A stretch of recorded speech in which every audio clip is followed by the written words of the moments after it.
Welcome to Movie Dumpster, Season 9, Episode 3. Today we're talking about Magic from 1978, directed by Richard Attenborough. And did this movie kick off the killer doll craze of the 80s? We're going to find out. I'm Joel Lascola. I'm Sean O'Rourke. And I'm Logan from Video Villa. Welcome to the Dumpster.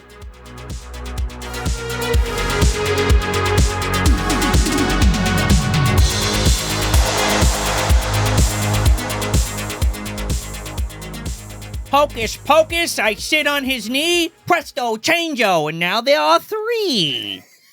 See how I did that? That's a line from the movie? Well, it was the old trailer from Magic, yeah. Oh, I didn't watch the trailer. I screwed up. Right over the old head, Joe. We'll talk about it. But yes, we're here to talk about Magic. We brought Logan back. He's back in the dumpster, Oh, man. yeah.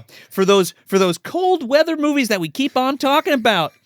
As of right now, there is 6 inches of snow on the fucking ground. Oh, God. Yeah, you guys we drove through it. Yeah, you guys had to. They've weathered the storm, so we should say. It was apt. Logan's wearing a Shining shirt. Yes. Yeah. I said to him when he got here, it's like, we're like Dick Halloran's from the book specifically, because it gets real crazy. It really ramps up the horror. They got that fucking Jack Nicholson look like. Yeah. Oh, I had it while I was driving. There was a few times the sweaty palms, my friend. That's what I was thinking. But yeah, Logan's back with us. He did The Hand with us last year around the same time, which was we'll get into that a little bit later. Okay. But Michael Caine and his Michael Caine. Oh, we're gonna get he's in bed. We're gonna get to the Michael Caine humping.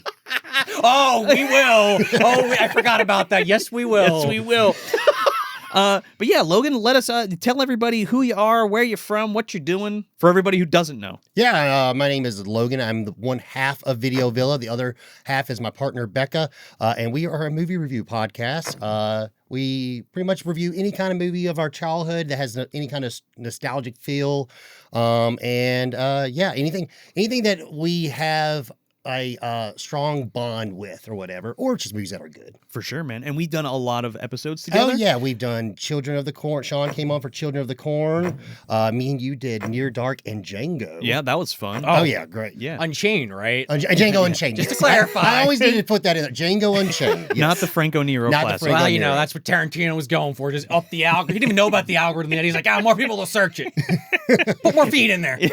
And we also did Megan 2.0 too. Oh, yeah. Oh, yeah, Me on and his Sean channel, did. yeah. I wish that movie did better, but maybe it got what it deserved. Go check that out, the review we did. But yeah, we're back for another cold weather classic, in my opinion, which is Magic. But before we get into the murdering dummies, if you want some more Movie Dumpster content, you can head over to patreon.com/Movie Dumpster. You can get an ad-free audio version of the show for only $2 a month, which is pretty great. You can also get some other stuff at the $5 and $10 tiers. We also have a YouTube membership program where you can get stuff like commentary tracks and minisodes and stuff like that. You don't get the physical items that you do on Patreon, so you gotta pick which one you want to do. And if you do want to do one of those, right? Yeah. Okay. Help support your favorite show. And if you're watching here on YouTube, please like the video and subscribe if you're not already, and share it with your friends. Help get the word out on the show.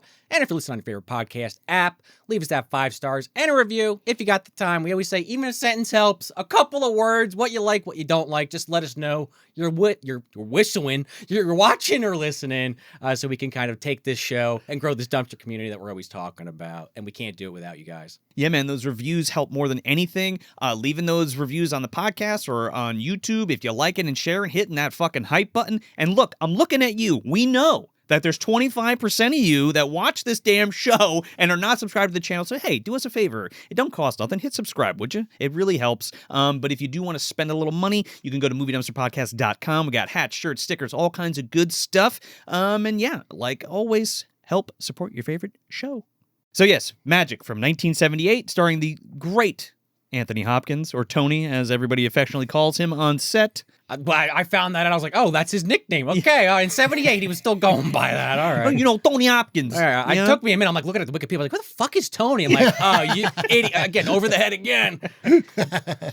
This was we always like to give our experiences with our movies before we dive into this. So with that being said, was this the first time you guys saw this movie? So I knew about this movie, and I think I might have talked a little bit on when we talked about The Hand, or maybe I didn't go in full detail. But this was one of those movies where I was really big into like horror documentaries and stuff like that. And the Bravo had the big 100 scariest scenes. I think you did mention that. Yeah. And then they had the runner-ups, because the thing is, I grew up in the South in a little country town, and I lived all the way in the woods. Our internet was like dial-up. So like I know like I didn't really know like where to find my horror when I was getting into horror, except for what was coming on satellite TV, because that's pretty much what I had. So on any kind of documentary that would come on that I would catch had anything with horror related, I was all over it. And that's where I heard about the film, and I had not seen it yet until you asked to do it. So I was like, okay, well, I know I have it, and let me break it out and actually start to watch it and stuff like that. But this was my first time actually like sitting through watching all of it from start to ending. First time caller, or whatever the fuck. Long time listener, first time caller. Yeah, there you go. Joe's talked about this one on and off for like a long ass time, between just from knowing him and on the show. It's come up occasionally over the years, going back as far as probably the Child's Play 3 review is probably the first time you really started bringing it up. Yeah, I think so. Because we were talking about killer dolls and all that kind of stuff. Yeah, but where it doesn't technically qualify. I think we talked about it on Pinocchio's Revenge. Maybe as well. that's what it was. Also, Whew, go check out that fucking episode. Yeah. Pinocchio. There's a little preview of me doing that in the episode. But yeah, first time. So it was kind of interesting to kind of sit down with this one. Knew a little bit about it, again, from what I just said. Joe's didn't want to spoil too much, but told us the setup in the past. And that's also really new going into it. I was like, oh, Anthony Hopkins and a puppet. All right. I actually found this movie for the first time in high school. That Dark Sky Films DVD. I always bring up the Suncoast thing, but that was one of the things where I would look at all the upcoming horror movies that were coming out on disc and like classic stuff that I hadn't seen. And I like at that time I was just like putting everything into my brain. Like I wanted to consume it all. And this was like a highly regarded one from the 70s, which I was a blind spot at the time. And fucking Anthony Hopkins and a killer ventriloquist dummy, like sign me up. You know I love my little monsters and my little puppets and all that shit. So I was like, yeah, let's do that. I absolutely fell in love with this movie. It's not what I thought it was going to be going into it when I first watched it, but after that first viewing and consecutive viewings, like it's become one of my favorite psychological thrillers. Just like we talked about on The Hand, like how that's one too. And it kind of it fits with my trifecta of my winter horror movies that I like to enjoy every year. Yeah, you got The Shining and you got The Thing, but my favorites are The Brood, which we covered, The Hand, which we covered with Logan, and of course Magic. Not that it adds anything, but I think it took the words out of my mouth, probably The Shining. And I don't really think about it, but... Well, yeah, most people... not that it's a bad movie. I actually rewatched it recently, and I like The Shining, but I've rewatched Magic more than I've rewatched The Shining. Sure, yeah. I'm mostly busting chops because I love that idea. You've talked about it for years. Yeah. You have like the certain times of years you like certain movies. I only do that with certain things, and I got to get into that idea. You've been talking about it for a while. It sounds cozy, man. Well, that's also like a big thing that we've kind of promoted on the show over the years. Like when we did our event months and all that kind of stuff, that's all kind of behind that. And it's that thing where like there's a mood and a flow to what we cover and when we cover it. That's a good point. So yeah. Depending. Sure. Hey, Predator 2, you got to watch it in the summer. Not when it came out. Dude, you keep beating that drum. Oh, yeah, you don't want to watch it for... I mean, you can... It is a Thanksgiving movie, but you can watch it... You should watch it in the summer. Unless you're mad there's no Arnold, then don't bother. If you're mad there's no Arnold in that movie, you can get the fuck out. I don't want to hear any opinion you have. Before we get to the Magic review, get the fuck out of here. Get the fuck out of here if you don't like Predator 2. Anyway. Hey, it's got Gary Busey, though. Come on. You fucking alien. He sees us by looking at our body heat. Yeah. I want two. Give me two. The universe and everybody. Yeah. We have a full review on Predator 2. We go deep dive into that one, so check that out. But yeah, Magic 1978. There's not a ton of behind the scenes stuff for that I want to talk about specifically, but man, this is like, on the dumpster, we usually, we pick movies that people haven't seen a lot of or didn't get a lot of love or are kind of forgotten movies or forgotten gems most of the time, whether it's horror or action or whatever. This one is an all-star cast, director, cinematographer, editor. It absolutely should not have fallen into the obscurity that it did, in my opinion. Yeah. And in the pantheon, I think of like killer doll movies and stuff like that. We mentioned at the beginning the log line of like, did this kick off the renaissance, I guess, of killer doll films, which this in tandem with Trilogy of Terror, absolutely, and Dead of Night that we'll talk about in a second. But there hadn't been a movie like this in like 30-ish, 20-ish years.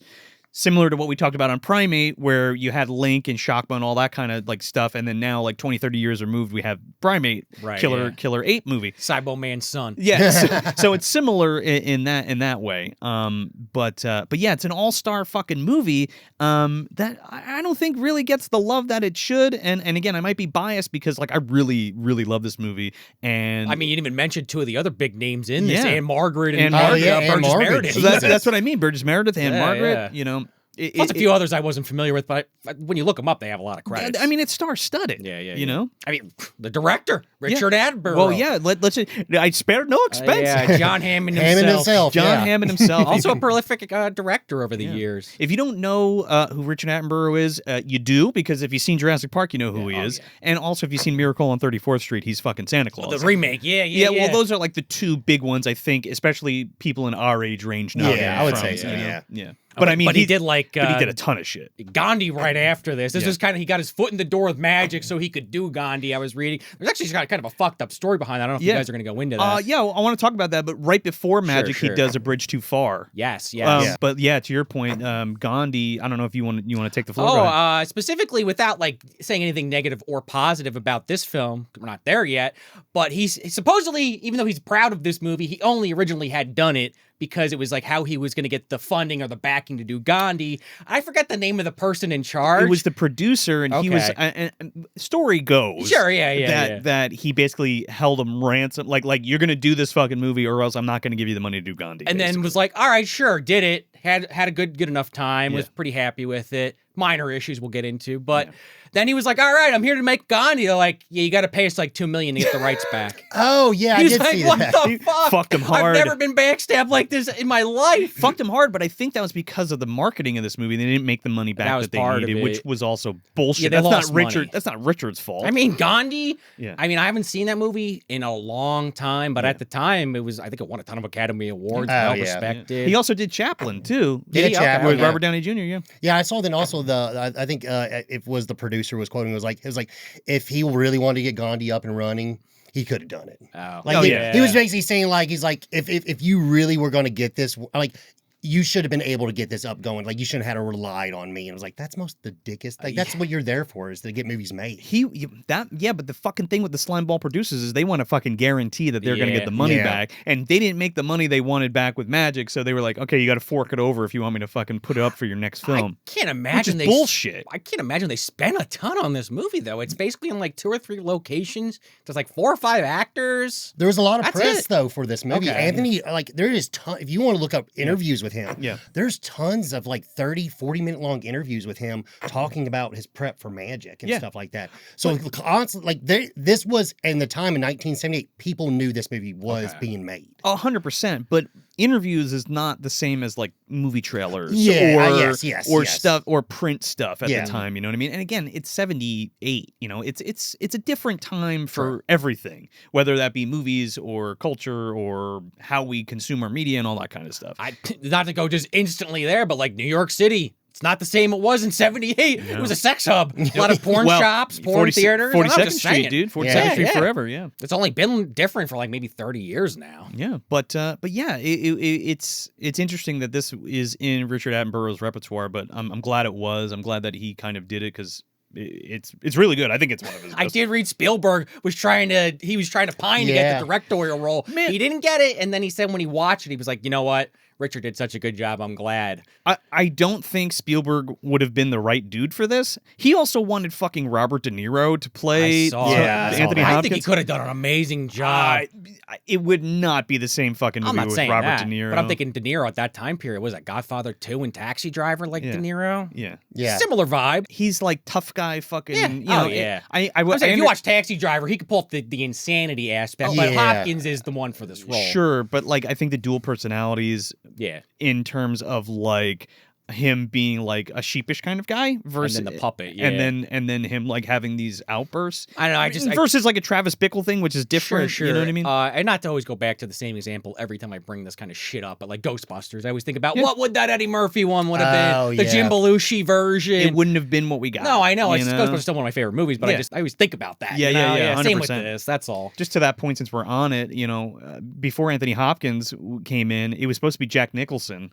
That's crazy. And like, speaking Speaking of The Shining. But what's fucking nuts about that is like Nicholson really wanted to do it because of that different kind of character that he was going to be able to play, and then he kind of does it the next year. Well, you know, did you read why he didn't do it? Because they wanted him to wear a hairpiece. I wear a fucking hairpiece. I don't wear a hairpiece. Yeah, there you go. Yeah, you got it right. Yeah, the Goonies. I don't wear a hairpiece. That's funny. Joey Pants. Yeah, I mean, exactly 2 years later. He had to have done Shining right after Magic. Well, not that he did Magic, but it was in that time. It came out 80, so. Yeah, no, it's right in the pocket. Yeah. Which I think it's interesting because, like, he probably would have, like, he ended up getting to do the same type of role for a different type of thing. Yeah, you know? for sure. It's similar, yeah. Or like a descent into madness, kind of, you know? Yeah, and also, like, when they started working on this film, like, it was crazy. I looked it up. So the book came out in 76. Yeah. And then they started working on the film in 76. Well, William Goldman, who wrote the screenplay, also wrote the book Magic, but he's like a legendary fucking writer. Yeah, Marathon Man. Butch Cassidy and the Sundance Kid, The Stepford Wives. I mean, these are huge, heavy-hitting movies. I didn't realize that. Well, he also, Princess Bride. Those are the books that he wrote and stuff like that, which...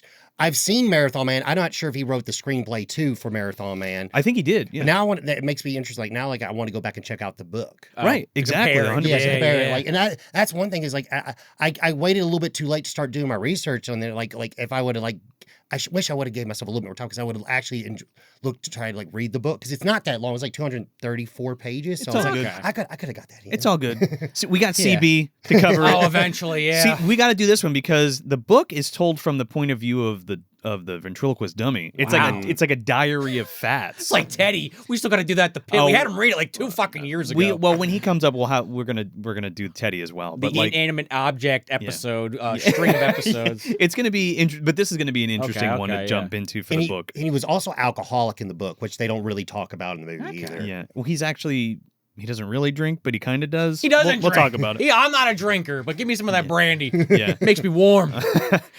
This is also lensed by Victor J. Kemper, who did a ton of shit. Dog Day Afternoon, Slapshot, Pee-wee's Big Adventure, Clue, National Lampoon's Vacation, Tommy Boy, like some of the biggest like comedies and just great movies of all time. But it's fun to see him do like a horror picture. It is also interesting, though, because this movie, at least in my opinion, has kind of that interesting kind of look to it that some 70s films have. Not all, but some where maybe it's the budget or the film stock. I'm not really sure, but I don't know. Do you know what I'm talking about? Yeah, it's a mix. Kind of look to it's it. an aesthetic. It's a Like 70s aesthetic. different. I will say I really enjoy this being like the late 70s. Like I feel like the clothes look great.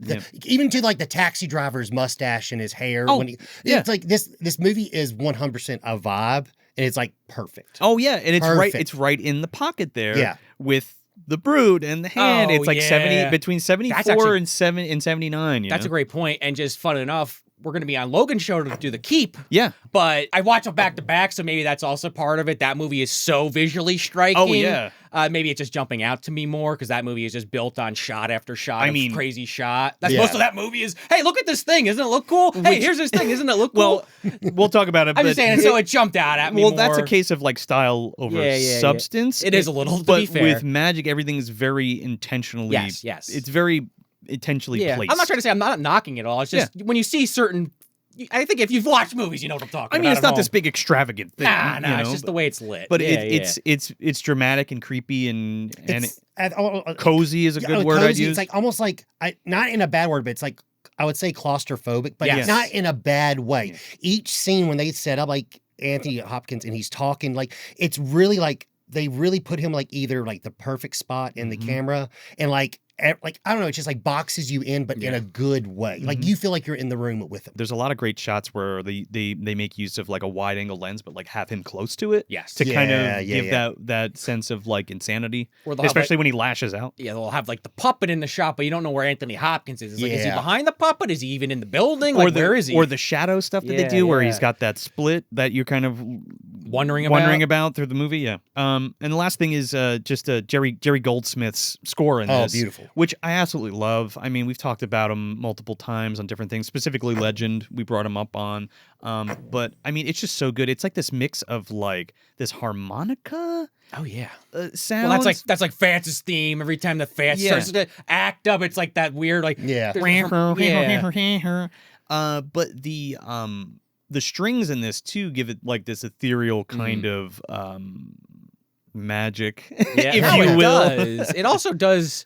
Sometimes I don't think it works, but for the most part, it does. Occasionally, where there's no music, just to kind of really set the creepy tone. Yeah. Sometimes it works. Sometimes I'm like, all right, I need a little something happening, but 95% of it's great, so I don't mind it so much. It's kind of, I mean, it's Jerry Goldsmith, but it's kind of yeah. akin to there are a couple cues in Aliens too, Oh, with the strings. They do the same kind of thing. Yeah. That's true. Just real quick, I forgot to mention like two little things. We were talking about the trailer at the beginning of the episode. All the trailer it wasn't like Anthony Hopkins and Anne Margaret in magic. It was just Fats.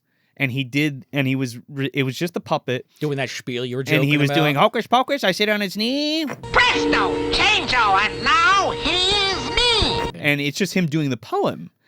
And it scared the shit out of children. Really? So they pulled the fucking TV spot. And then effectively there was no other trailers for oh it. my God. Sesame Street scared me, Mom. Well, I mean, it is creepy as fuck. It is. As a kid, yeah, sure. and then the puppet itself, like Fats, is a very creepy ventriloquist doll. Yeah. But it also 100%. It also looks like him, so it's like they wrote that line perfectly. So there was actually a famous ventriloquist who actually he had a famous doll that was going to use for the film. Yeah, Dennis Alwood Yeah. was his Okay, name. okay. And he Allwood, oh my So God. he was the guy, I was going to get to this when we got to the puppet, but let's talk about it now. But like he was the guy who did like, you know in Labyrinth how there was that professional guy who was like doing the crystal behind David Bowie? There's a lot of scenes in this where Dennis is puppeteering Fats like below and right next to Anthony Hopkins. But Anthony Hopkins did learn ventriloquism for this fucking movie, which is insane. And the magic tricks and the card tricks and shit. He did. Yeah, Okay, I was going to ask about that because some of that I'm assuming was ADR, but some of it looked like he was at least trying. Apparently, to make it look real. it was like a big thing. Like it took him a long time. Wow. Like I mean, it was like that's one things like he brought up like in these interviews that I watched, and it's just like literally like there's this great interview. Like it's like I guess like the Canada's Johnny Carson. He literally sits down with him for like 30 minutes. Holy just shit, pretty much talk about him Yeah. learning how to like his method on acting and how did he learn how to do the ventriloquism, and he talks about like, you know, he had to set his ego aside and just like focus on the film and stuff like that.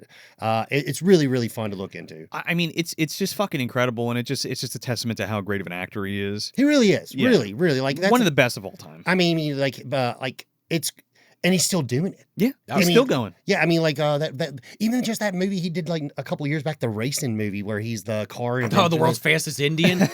It's a That's what good it's called. movie. It's a good movie. The motorcycle? Yeah. Oh yeah. Yeah, it's a good movie. You And might he's not like, think that when you hear the name, right? But no, it's the And I was like, motorcycle. who Yeah. is the world's fastest Indian? But yeah, what is he like 84, 85 or something like that? He's Oh, up yeah, he's there. up there, man. Yeah. Shit, man. I saw Ron Perlman do an interview. He's like, I'm 75. I'm like, Holy shit. you look good. I mean, it's that Hollywood money, man, right? Ron Perlman has looked 80 for his whole life, There's or that 75 his too. whole life. So there you go. Now he's finally moving like it. Yeah. But just to Dennis Alwood, just real quick, like you were saying, how they were going to use his puppet or his ventriloquist dummy to be the main dummy. They ended up scrapping that idea because they didn't like the way it looked. Like it was too like sweet looking. So they did sculpt a new one that looked like Anthony Hopkins, like exaggerated. But he built the mechanics and shit, and like because it was like modeled after his actual puppet. Like the ears, the tongue, the mouth, all of that the stuff, upper lip, eyes. the upper lip moving The upper too lip, as yeah. well, and stuff like that. Yeah, it's really incredible, actually. Last thing, real quick. Sam Raimi, as of September 2025, and Roy Lee, they announced they were going to be producing a remake of this. I saw that. I'm like, why? And I'm like, Sam, you got enough ideas.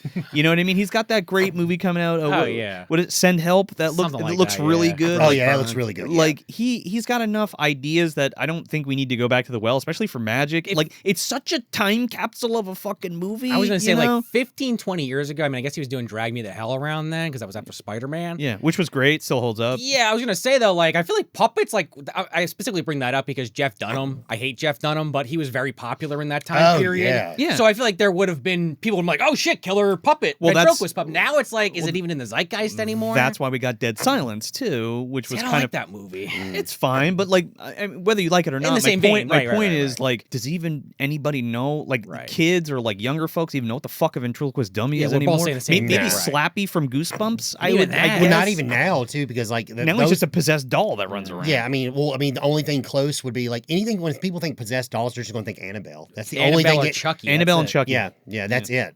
I don't know. Interesting idea, though. I would love to see that. The potential of it, maybe not a literal remake, but a killer puppet that's not just Chucky and it's a like that's an interesting on paper idea. Yeah. And that's why kind of like this works for the time period and like what it did, because like then we just took it a step farther with things like, you know, I mean, obviously the Zuni doll from Trilogy of Terror was a big catalyst for stuff like Child's Play and stuff like that, but also magic to a degree. Right, and you said it hadn't been done in a long time.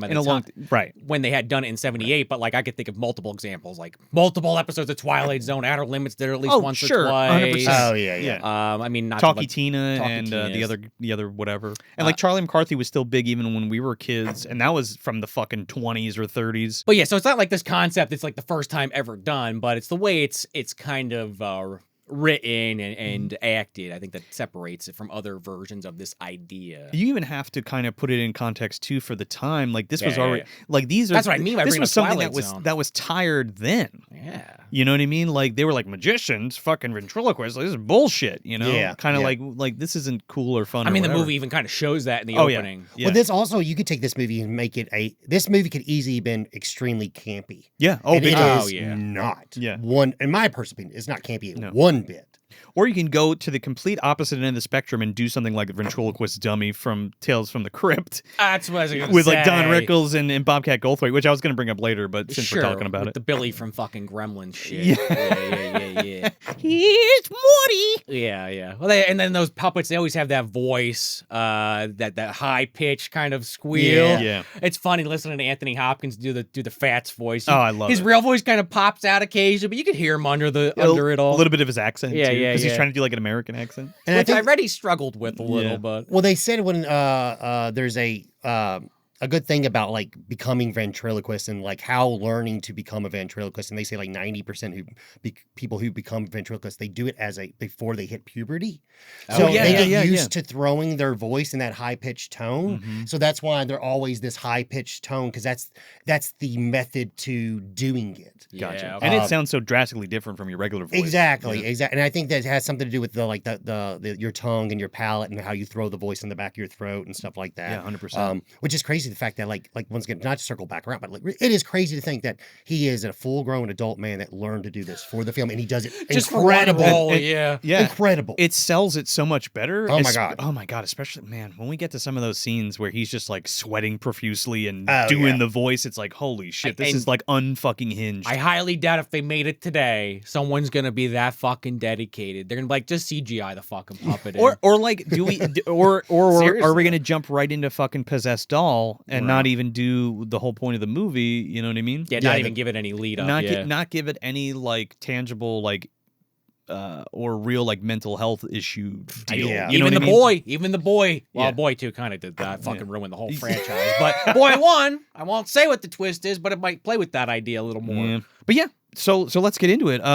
Would you do the honors, Logan, for giving us a plot crunch of Magic since Sure. you're the guest? All right, so Magic is going to take place where you have Corky, which is our main protagonist in the film, and it is through his journey of stardom.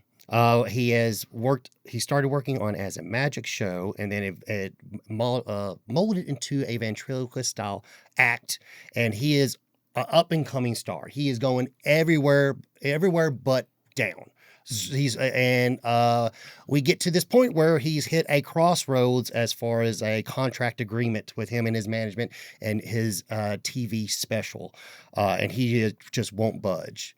So he ends up taking a leave of absence to clear his mind, and clearly there are some mental problems we're not aware of till now. There's some start to unfold. There was some dark shit going on in that man's brain. Yeah, basically the the screws start to come loose in this process, and a lot of things unfold without giving too much of the movie. Yeah, no, 100%. No, that was perfect, actually. Yeah. I would even argue those screws were never fucking tightened. Oh no!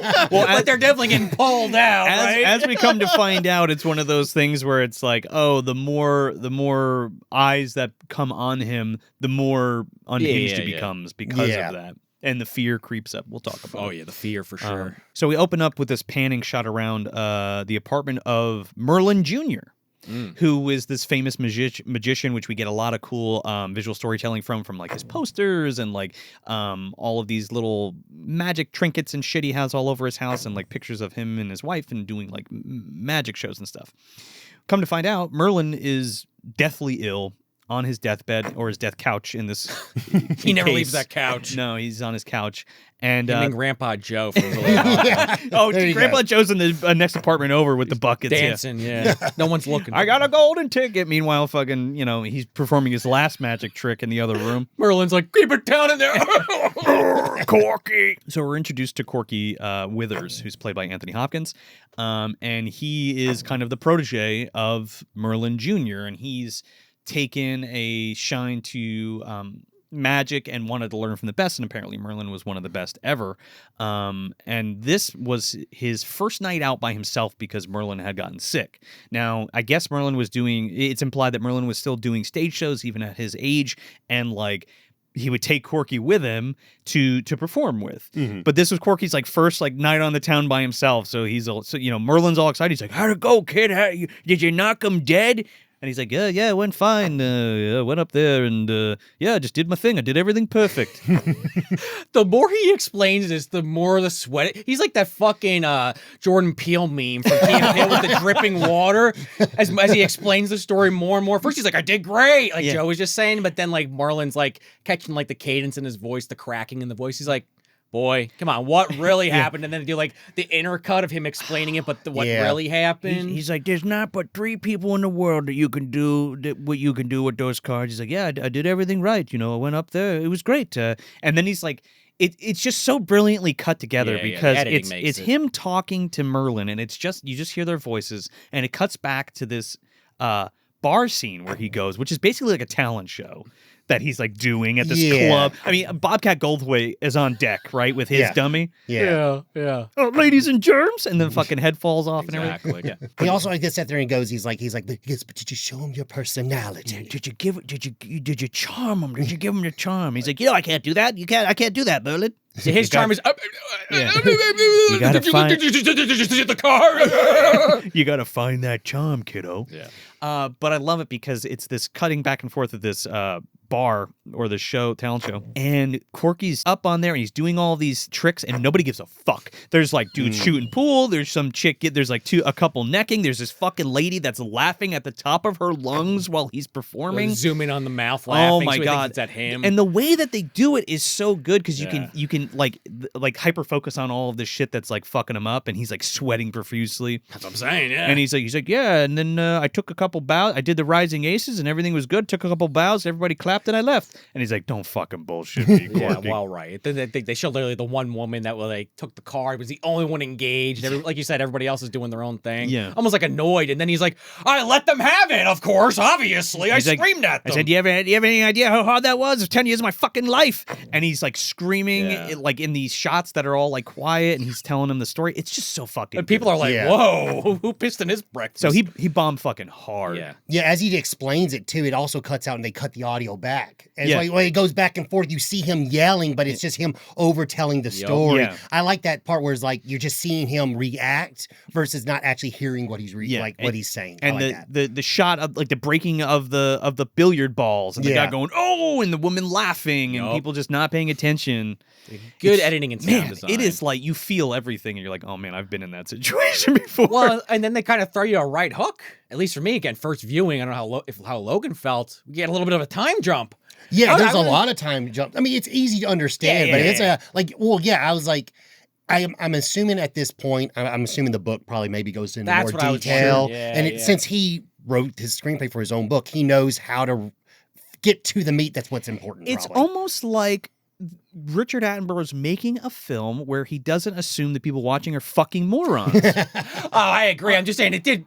Maybe I'm a little bit of a moron because I was like, "What the fuck is happening?" And it's like, "Oh, this is like a year later." But clearly you get the visual storytelling when you see how bad he fucking did, and then you see the billboard where it's like 28th week, and like he's up there with the fucking doll. Listen, and everything. We're like 5th episode in the 2nd season of the Fallout TV series, and I see people online saying the ghoul is Cooper Howard when they've shown like 20 fucking flashbacks of Walton Goggins, and I'm like, okay, sure, dude. Slight sidebar, but I read that Netflix was championing writers to start writing things down, like writing the dialogue, what was happening in the scene, so people could listen to the show without actually watching it and know what's going on.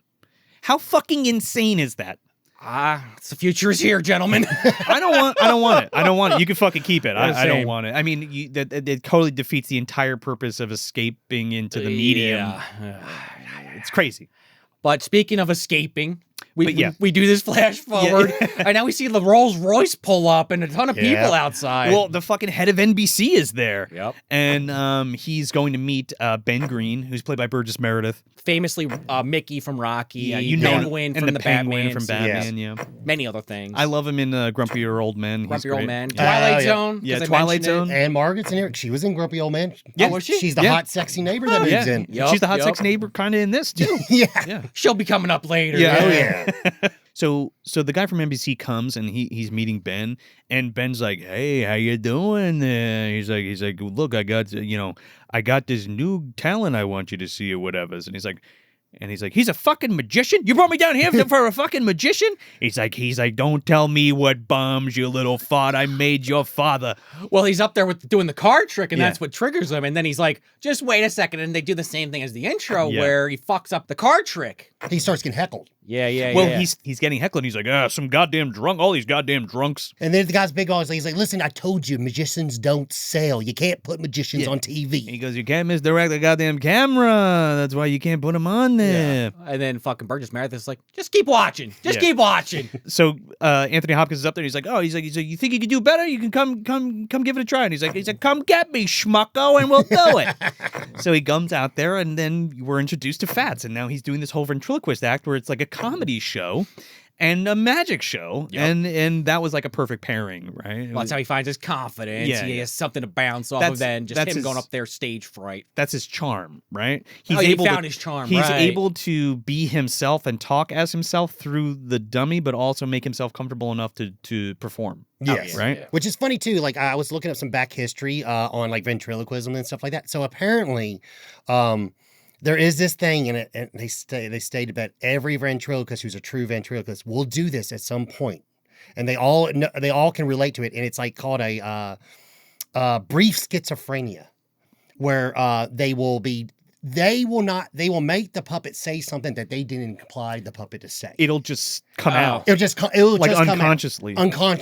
Unconsciously. What's called, I think, which is fun because really this movie just like hones in on that. Yeah. And if you think about exploits it, I think it's brilliant. Yeah, honestly. yeah. I wonder if that's like where because I mean, I don't know how long like that, like diagnosis, whatever you want to call it, is how long that's been around, but I wonder if that's where the idea for the book came. You know what I mean? Oh yeah, it's possible. I didn't really dive deep into the Goldman stuff, but we could talk about it when we cover the book for sure. I mean, when I brought up Twilight Zone earlier, I mean, there's a Talkie Tina episode, but there is, I forget the exact circumstances, but there is another episode with a puppet. I want to say the guy's like a boxer or something. There's like a dummy. I know there something is. to that effect. But that is, again, it's not the same thing, but it's more in this vein where the guy's talking to the dummy. You don't know if it's alive or if it's in his head. I mean, this movie, it's a little bit more obvious what's happening, but sure. Oh, I forgot to bring up Making Contact as well. Oh, okay. Which was, I think, Roland Emmerich's one of his first movies was Making Contact, and that has a ventriloquist dummy in a horror possessed thing,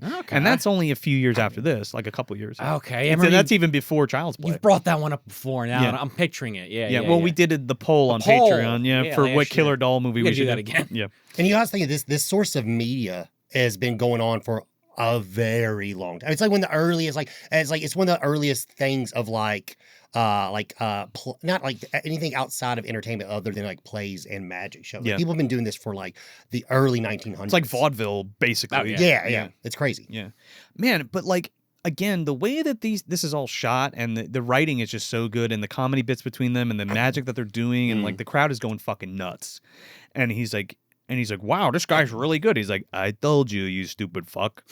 So they go backstage and they get introduced to, he introduces them to Corky and Fats, and Fats affectionately calls Ben Green gangrene. He goes, oh shit, it's all gangrene. And the NBC exec is kind of like, all right, like you get the impression they don't know how to react, but Burgess Meredith is like, see, he's fine. And he's like, all right, well, we can make a deal, and they like kind of shake hands. Well, yeah, they make this this deal, but the reason that at the time, the reason that Magicians failed on TV was because you can't it's all about misdirection. Is kind of where they go with it. And he talks about that. And he talks about that, and he talks about why this works, and the thing is like, Fats says it to him, and he's like, when we're bullshitting, you could bring a fucking elephant on stage and nobody would know. You know what I mean? Yeah, because they show the magic trick. You're right, in the act where he puts a card in the puppet's hand and then it changes, and he's like, well, you didn't watch my other hand. Yeah, and he's like, oh, how did you do that? Yeah, Jesus Christ, how did he do that? I like that though. That is some magician shit, like to a T. It's great.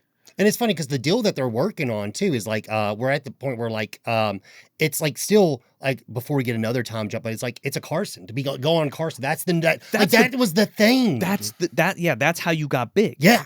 So he's like, we're gonna book you at a show in Vegas. You're gonna go there just to get a feel for what the shows will be like, and then we'll get you on some talk shows, and then we go to Carson, and if he invites you back, you're fucking solid gold. You're in like Flint, dude. Yeah, 100%. He's like, when I buy you a free lunch at the Four Seasons in New York, you know you made it. Well, funny he mentions that because next scene, here comes the Rolls Royce pulling up at the Four Seasons in New York. We're gonna be a star. And you know why he's a star? Because he had a manager. I didn't have no manager. The manager was also a Rolls man. Yeah, no, it's a Rocky reference. Yeah, it was a Rocky joke. Yeah. Man, it just pisses me off that Mickey was this like poor bastard, like basically living in like the bad part of the neighborhood. By like the third movie, Rocky couldn't kick him a little money. Yeah, seriously, right? Fuck him. I think that might actually be a plot point, like he doesn't know, and he finds out like in the third movie, like Mick, what are you doing? He was trying to fuck Raquel Welch's mom. He had to go back and live with Jack Lemmon. Is what happened. His glasses broke. That was the real problem. Oh, that's right. He couldn't read anymore. Yeah, that was why he was homeless. Could be true. Now he's a Rolls man though, so it all worked out. Nobody touches a Rolls but a Rolls man. And the chauffeur, I guess. Yeah. And he's like, okay, whatever, Mr. Green. Mr. Penguin. So he sits down with Corky and he's like, hey kid, have a cigar. And he like gives him a cigar. He's like, take two, they're big. And he's like, all right, tell me what's going on. Did I get the part or whatever? And he's like, Corky, you're gonna be fucking famous, bro. Hey, do me a favor. Don't go to shit. Because everybody who gets big goes to shit, all right? And make sure not to forget about your manager. Yeah. Also, I love these cigars. I guess this is just how they were delivered back in the day, or just the expensive ones, but it's like in a glass tube. That probably means that they cost a lot of money. No, especially then, because I feel like that's like a mini humidor almost, like to keep the humidity in for the cigar. That actually makes sense. Yeah, because here he just kind of opens and throws it on the table. I thought nothing of it, but later, like when he's pissed off, he throws it like into like a room, and I'm like, holy shit, what was that crash? Yeah, it just shatters. He just does that anywhere because fuck it. Fuck him. He's a Rolls man. He's a Rolls man. When you're a Rolls man, you can throw glass cigar tubes anywhere you want. Some poor person will clean that up. Don't worry about it. That's what they get paid for. Yeah. That's that classic fuck you money right there. It is, literally. It is literally fuck you money. And the fact that just because we already said it a few times, he's a Rolls man, but he also drives his own Rolls. So he doesn't have a chauffeur. He likes to drive. Yeah. NBC wants a pilot, Cork. Okay, so we got to sign a bunch of papers and do some tests. He's like, oh, what do we got to do? What do I got to do? And he's like, well, you probably, we'll have to sign a deal, and then you have to take like a little medical exam, easy shit. He's like, I don't think I'm going to take the medical exam. And he's like, what do you mean? He's like, and then he tells him about principle and the principle of like not taking it because like their agreement should be enough. And he's like, listen, Corky, like you gotta fucking take the thing because like they don't want a liability on their hands. They're about to give you millions of dollars to and produce your show. They don't want you to find out that you have like some terminal illness or some shit and then all the money's spent. You know? Right. And he's like, I'm not going to a fucking doctor. He's like, I guess it's a deal breaker then. Sorry. Well, yeah, but is that when they're at the dinner? Because I know he calls him after the fact, and he's like still debating him. I'm like, come on, Corky, like you really don't want to do this? Like it's just a medical exam, and he's like, Well, I will say he's got the balls to sit there and fucking say no, like literally. I know. Well, he's afraid. We'll find yeah. out. We'll find out why. But he's like, I don't want doctors poking around inside me. Whatever. Blah blah blah. So Corky's like practicing his bit, and we see Gangrene like in a room full of lawyers trying to figure out how they can kind of get around this thing, and they can't. So he calls Corky. He calls Corky. He's like, hey Cork, I'm here with the best lawyers. All their IQs add up to 100. I thought that was great. That was a great line. Yeah. None of them bat an eyelash. Yeah, They none have of them bat an eyelash. Well, you don't fuck with Gangrene. No. So he's basically like, you gotta do it, Cork. You gotta do it.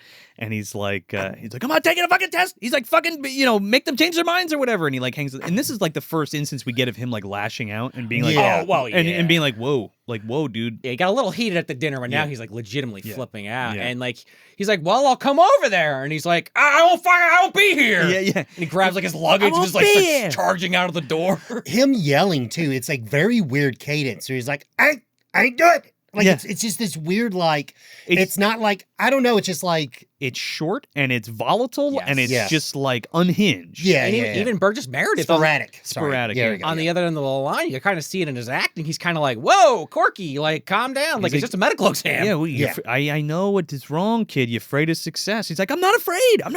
And he's just like screaming. But he legitimately believes that's the issue. Yeah. He's like, this guy just has got cold feet. He doesn't realize that. No, he's fucking crazy. He doesn't want anyone to know. Yeah. Man. He's talking to the puppet like it's his buddy or his dog or something. We don't get quite there yet. Well, I'm saying, well, right. Yeah, the movie hasn't told us that yet, but you're like, something's up. I don't know what's going on. Maybe he is just scared of He was talking to it a little in famous. the dressing room, but you don't really think too much about it yet, right? Well, you think he's just goofing. Yeah. I do love this part where he's practicing though, because he's trying to do the bit, and he's like fucks up a word, and he's like duddy, every duddy, and I just kept thinking of that Doug episode where he gets the ventriloquist dummy, and he's like the doy dot the dasket doll. Oh my god, I forgot about that. Doug. Oh my god, they went through the gamut of topics. I Where he know. had a dummy. But it was so funny because I just like remember his daydream where he like does that on stage, and everybody's like, that was great. Oh my god. Was this Nickelodeon Doug or Disney Doug? Nickelodeon. Had to be Doug. Oh, yeah, There is no OG. Disney Doug in this house. Banging on a trash can. He literally packs his shit and jumps in a cab and fucking heads for the Catskills, dude. He goes home. He's personal cabbie. Yeah. Just take me all over fucking New York. Yeah, I like this guy. Jerry Hauser's his name, and he's been in a ton of stuff. But he's great. He fits like right in. Like you could put him in Maniac. Oh, You know what I mean? yeah. Like he would fit right in. He's already in the right town. Yeah. But he's funny as shit, dude. And he's like, he's telling him, he's like, oh, I knew you were the guy. He's like, you got the, you do the ventriloquism thing and everything. Hey, you know what? I can sing real fucking good. Like, can you get me a deal or whatever? Oh yeah, because I don't know if we said it flat out. We implied it, but he has been on Carson at this point. Yeah, like multiple times. He's there. Yeah. Like, hence the deal, right? Yeah. He's there. The deal. They're going to syndicate a series for him or give him a pilot. That's what the NBC is. Yeah, that's what Burgess Meredith was like. If the pilot does well, you're in like Flynn. Yeah. Because they're going to give him a show. Which is huge. Yeah, right a after show All in and the Then. Family. Yeah, a show and then is like big deal because Yeah, you're like huge. you're talking about like 78. Like there are still not a crazy like this is when cable goes off the air at a certain time. Still, you know what I mean, and there's limited amount of channels. exactly. That's what I'm saying. I would have fit in right next to All in the Family, Mork and Mindy, Corky And and Fats. Yeah, there you go. Yeah. Seriously though, probably would have actually done pretty good. Yeah. And they had a fucking Harry and the Henderson show on for 3 goddamn years. So They had an Uncle Buck series. You know that's that? what I'm saying. Two. We talked about it many The years second ago. one was Mike Epps. Oh my God, that's right. Oh yeah, I forgot about that. It's like a bad dream. Anyway, So they're driving up to the Catskills, like we were saying, and then he kind of recognizes this lake or this area that he's been to before, and he's kind of calling it out, and the taxi driver's like, oh, yeah, I'm familiar with this area. That's like the blah, blah, blah. Yeah. Sean can't remember.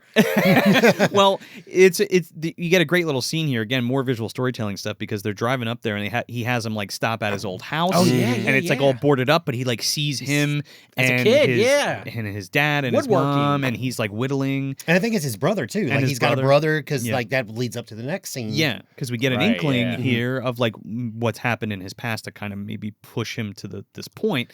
And they drive past the cemetery and Right. and then you see the whole funeral and him at the funeral. I don't know if it's the dad's dead or the brother's brother. dead. I always think it was the brother, but It now could be. I didn't go read back and watch it, but I made sure to make note there was 2 of them. So I said that's his brother. Yeah. So I just assumed based off the age, it was probably his brother that they were like burying. It was a big loss in his life, and that's what they're trying to illustrate. Oh, But I also yeah. like the cut too because when we first see the people playing outside, we you might assume it. Like I kind of like started to assume it, but it's nice because at first it is a trick. It's like, oh, you think it's just really people there. Yeah. And like, oh shit, nobody's there. And then everything's boarded up and you're like, oh shit. I also like that little, like you said, the whittling. That's like a thing he's been doing since a kid, but messing with wood, making things out of wood. He makes something else later out of wood that's important. Just an interesting character trait. He's always been attached to these little objects, even if he didn't know he was going to be a ventriloquist dummy operator, whatever the fuck. Very good with his hands. Yeah. And that's why he's so good at like the sleight of hand too, which is like how that kind of feeds into that. But the memory lane is what leads him to this hill and this lake that's this hill overlooking a lake, I should say. It's like a bed and breakfast he goes down. It makes me think of Lake Placid, actually. I know it's probably not the same location. The mountain view with the lake there. I think this was shot in California. They did shoot in the Catskills. It's possible then. I don't know if this is, I think this is the Catskills. Okay. They all kind of look a little similar from that perspective. Yeah, man, but like mountains and water. Fucking take me, dude. Like there's big, giant, beautiful house on this fucking huge lake, and there's like a cabin there and shit. It's like a bed and breakfast. And he goes there because this girl, Peggy Ann Snow, played by Anne Margaret, is there. And he was like in love with this chick his whole life, like through high school and stuff like that. So he wanted to go see what she was up to. He was hoping to find her parents there. Yeah, like when you call someone what you want voicemail and they pick up. Like, yeah. No, fuck. Not that I don't want to talk to you, but well, he wanted some good news to yeah. kind of ease his mind that at least she's doing well because he's not right now. Well, and just to add an extra detail to that, he never like actually admitted that he liked her. It was always that kind of, he had a crush on her from afar. They always knew of each other, but he never pulled the trigger. So he's like also wants, like you just said, find out how she's doing. That what if situation. Yeah. His life's kind of falling apart. And they kind of front loaded that, but the way that it unravels is pretty excellent. It is interesting because he goes down there and he sees her and he's like, I need a room for rent. Give me a room, $50 a night. And she's like, we're closed. And she's like, okay, I guess for $50 a night. Yeah, we just opened again. So she shows her the cabin and stuff, and there's a great like exchange here by themselves where he's like, oh, she didn't remember me. Yeah. And then she goes inside and she goes, he didn't remember me. And then I went, holy shit, when is the last time someone took a fucking mop to this spare house? Because this is the dirtiest spare room I've ever seen in my life. Is she dusting these pillows? Is she cleaning the sheets? Does she just forget about it till someone shows up? Because there is grime on the walls. It's like Amityville House. I mean, it could be possible. Again, you didn't give it shit 78. about things. It was more common in a lot people of didn't movies. care. Well, also it was shut down too. Yeah, so like, when's the last time someone actually stayed in it? It actually makes logical sense. That's what I noticed. Because the disgusting room he's gonna sleep in. Well, the place hasn't been run for like however long, like a decade almost, I think she says. Well, she's also she is married to someone, and they kind of get into this when she starts talking to Anthony Hopkins more. But it's like a dead marriage. It's not even like they hate each other. I think it's just it kind of died and it hasn't gone anywhere. They're just not in love. Yeah, they're just kind of together out of necessity. I like when Anthony Hopkins like checks in on him. He's like, so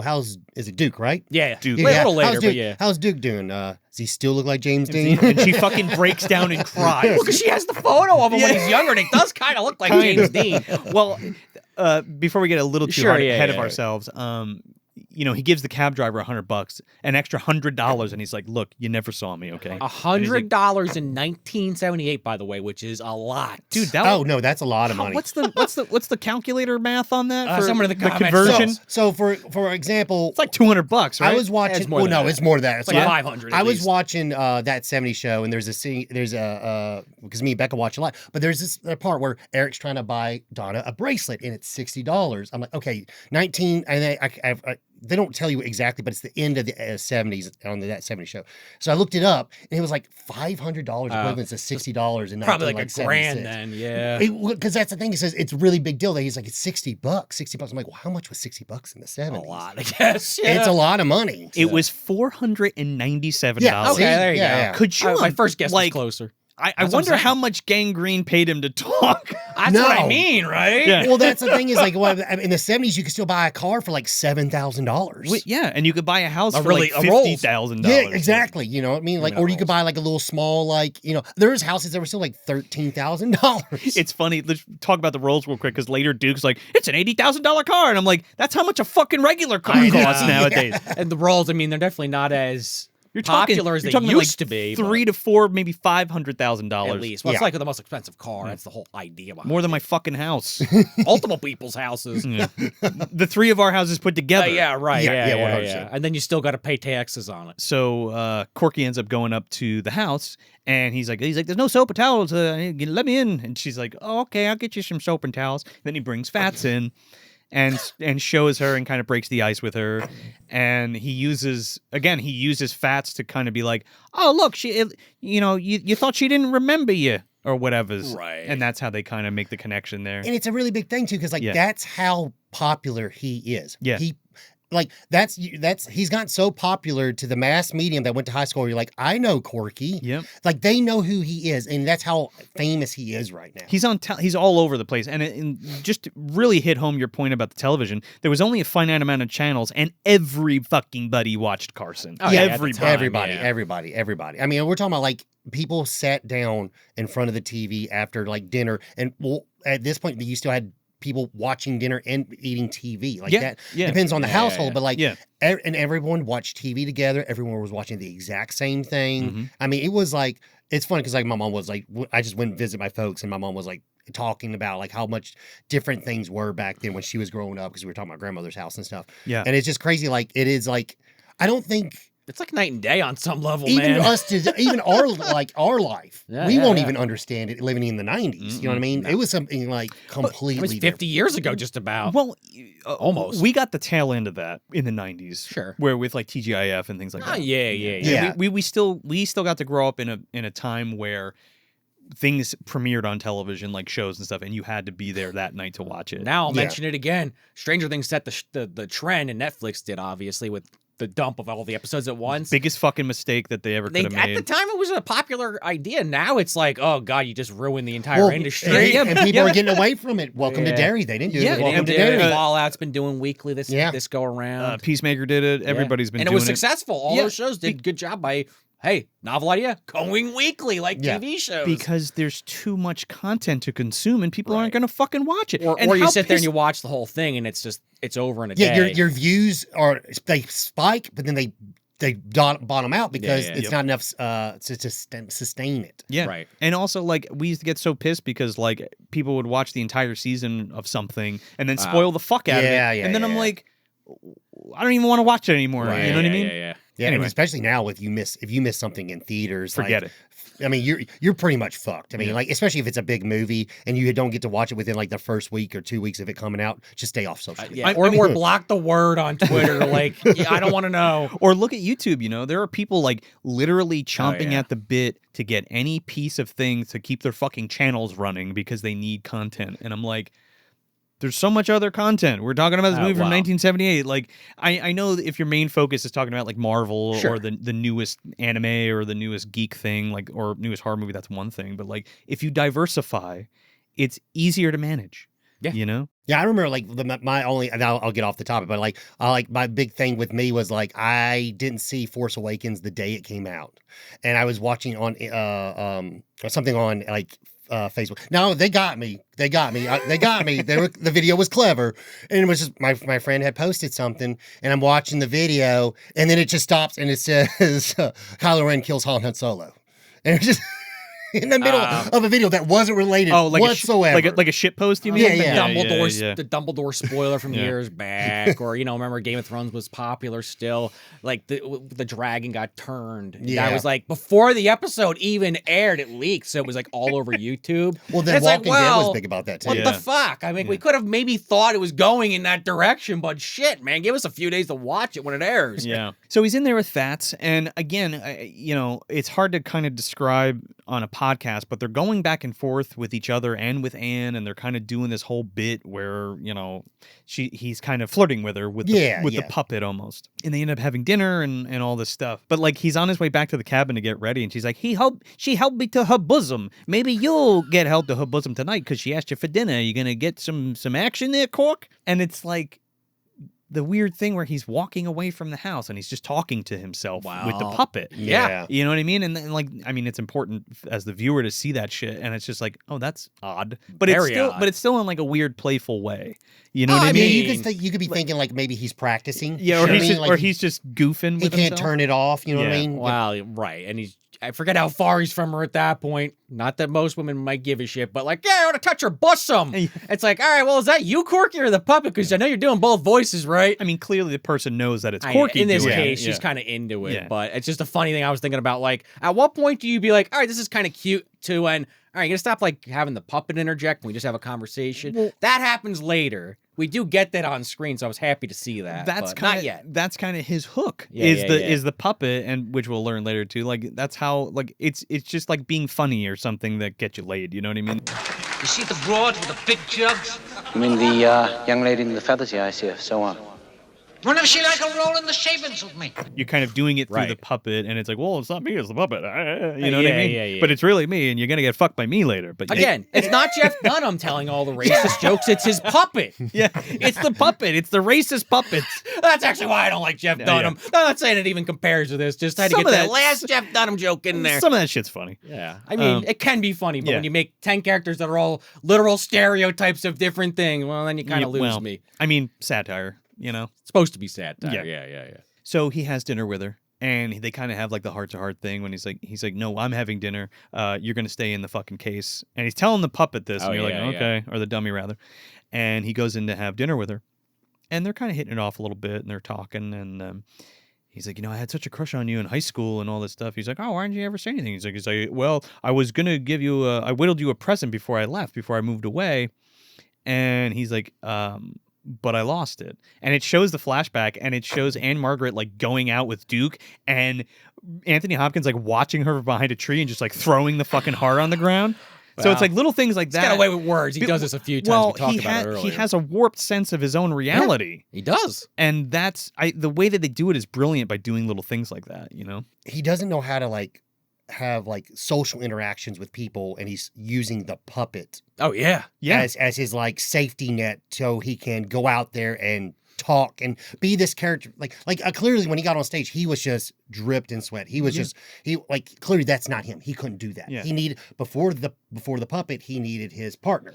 It's Oh, that's You know what I mean? Merlin. As- Yeah. You know, as his like safety device. So like it's just more like it's his confidence. it's his confidence. It's, Yeah, you know, it's yeah. akin to, I think you guys will resonate with this, but like Scarface from Batman. Well, I was going to wait to bring that up, I was- but yeah, okay, it's okay. literally I'm that. just saying, like, without going Yeah, super the deep, ventriloquist. but like, the yeah, ventriloquist. yeah. Yes, that's the big thing. Is like through It's him. through the It's- you know what I mean? Scarface, Yeah. he's able to Be a like tough guy fucking mob boss. That's another one. I Exactly. mean, that's already existed at this point in the comics. I Yeah. mean, I doubt that fucking Richard Attenborough's reading Batman in fucking Oh, no, 1978. I'm but it just- is literally the I'm ventriloquist. just trying Yeah. to put it in minus a perspective. machine gun. Yeah. No, yeah. Add to the perspective. Yeah, you're yeah, talking which about. with if I just want to say based off of this movie, I'm saying like I 100% just because you're bringing it up, like this is a very serious film, and like I said, it could have been campy, and it's not whatsoever. Yeah. But this proves to you that if they ever explored that avenue in Batman, they could do it In a today. really good They way. could. Yeah, because that character, I mean, we're saying it basically, but we're talking around it. Like that character, if you remove the puppet from him, he crumbles Yeah. in most iterations. I guess I Yeah. haven't read every version of the fucking ventriloquist Yeah. in Batman. But yeah, it is just like this. Yep. It's a little bit more nuanced and magic. It's than like that, but it's like a codependency Yep. schizophrenia Codependency. thing. There you go. Yeah, Oh, okay. codependency. Oh, That sorry. was no, that's fine. That Oh, was yeah. what I was looking for earlier. I couldn't just Yeah. think of the words. Yes. Yeah. Yeah, well, he needs the puppet to do anything. Anything. Or have any confidence or make his move or say what he's really thinking kind of thing. It's you know? almost like kind of like when some like it reminds me almost kind of like Jim Carrey's character from Cable Guy. Like he needed those TV shows for he could go out and be himself. to live vicariously through. Yeah, Right. exactly. And yeah. kind of code over his actual personality. But if there's a lot of scenes of like when Corky's talking, he's like looking away and like looking sad as Fats is just like going on a fucking tangent. You know what I mean? Yeah, almost like, oh, I didn't really mean to say that, but he still is. Or he 'cause feels he's guilty about controlling saying it. and Yeah, things like that, yeah. when he's not in the driver's seat per se. Well, and he almost becomes passive as the movie goes on. Like the puppet almost takes up more and more of his personality. Like he can't control it, which again is actually a plot point.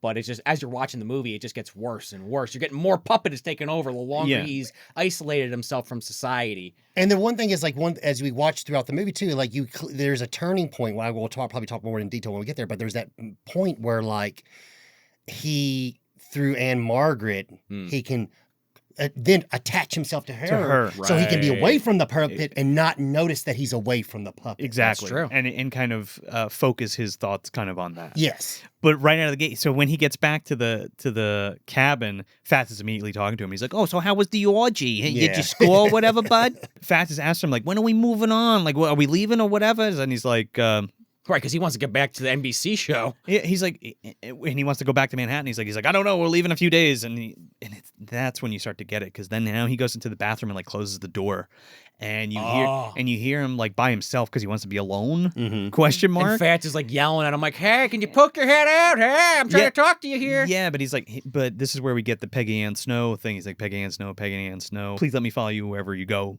Like thing that he does throughout the movie, which I guess he like made up, but it's a really creepy scene because he's like, because Fats is like, "Hey, what are you doing in there?" And he's like, "I'm trying to take a piss. Is that all right with you?" He's like, "You're thinking of her, right?" Yeah, and he's like, "You're thinking of her, ain't you?" And he's like, "Stick your head out here for a second." And like he puts his head out. His pee-pee head.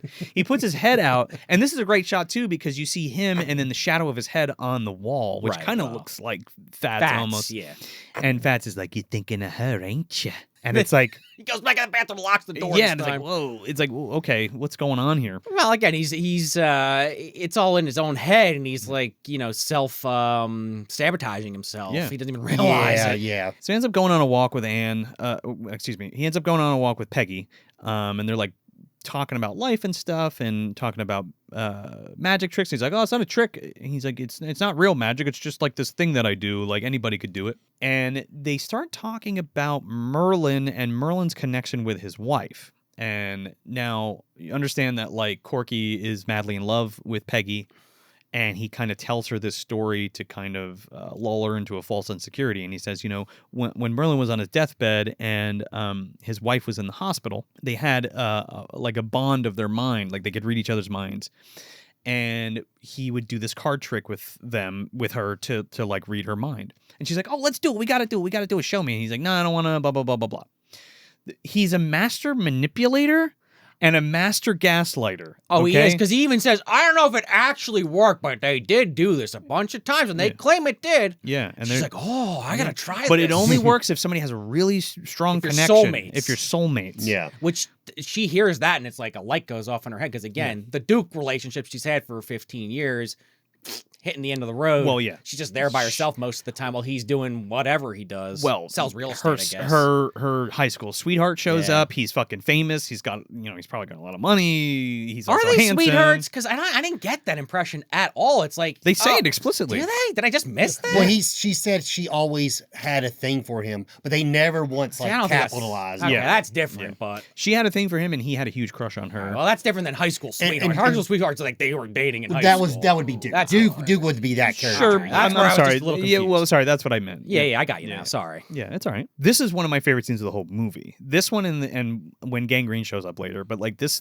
fucking scene is so good because he's doing the trick, and he also Corky has a problem with failing. Well, Okay. you don't say. I don't know how this wasn't the end of this fucking tromping relationship. yeah. Like, So- I would have like, can you please leave? I'm scared. He also has like this hyper disciplinary thing that he does to himself, where like he has to make sure the trick works and everything has to go like perfectly. It's like a strict Christian kind of thing I think of. You see in movies, or maybe people at home can relate. They hit themselves with like a ruler or a switch if they like. what the fuck fuck up. is that called?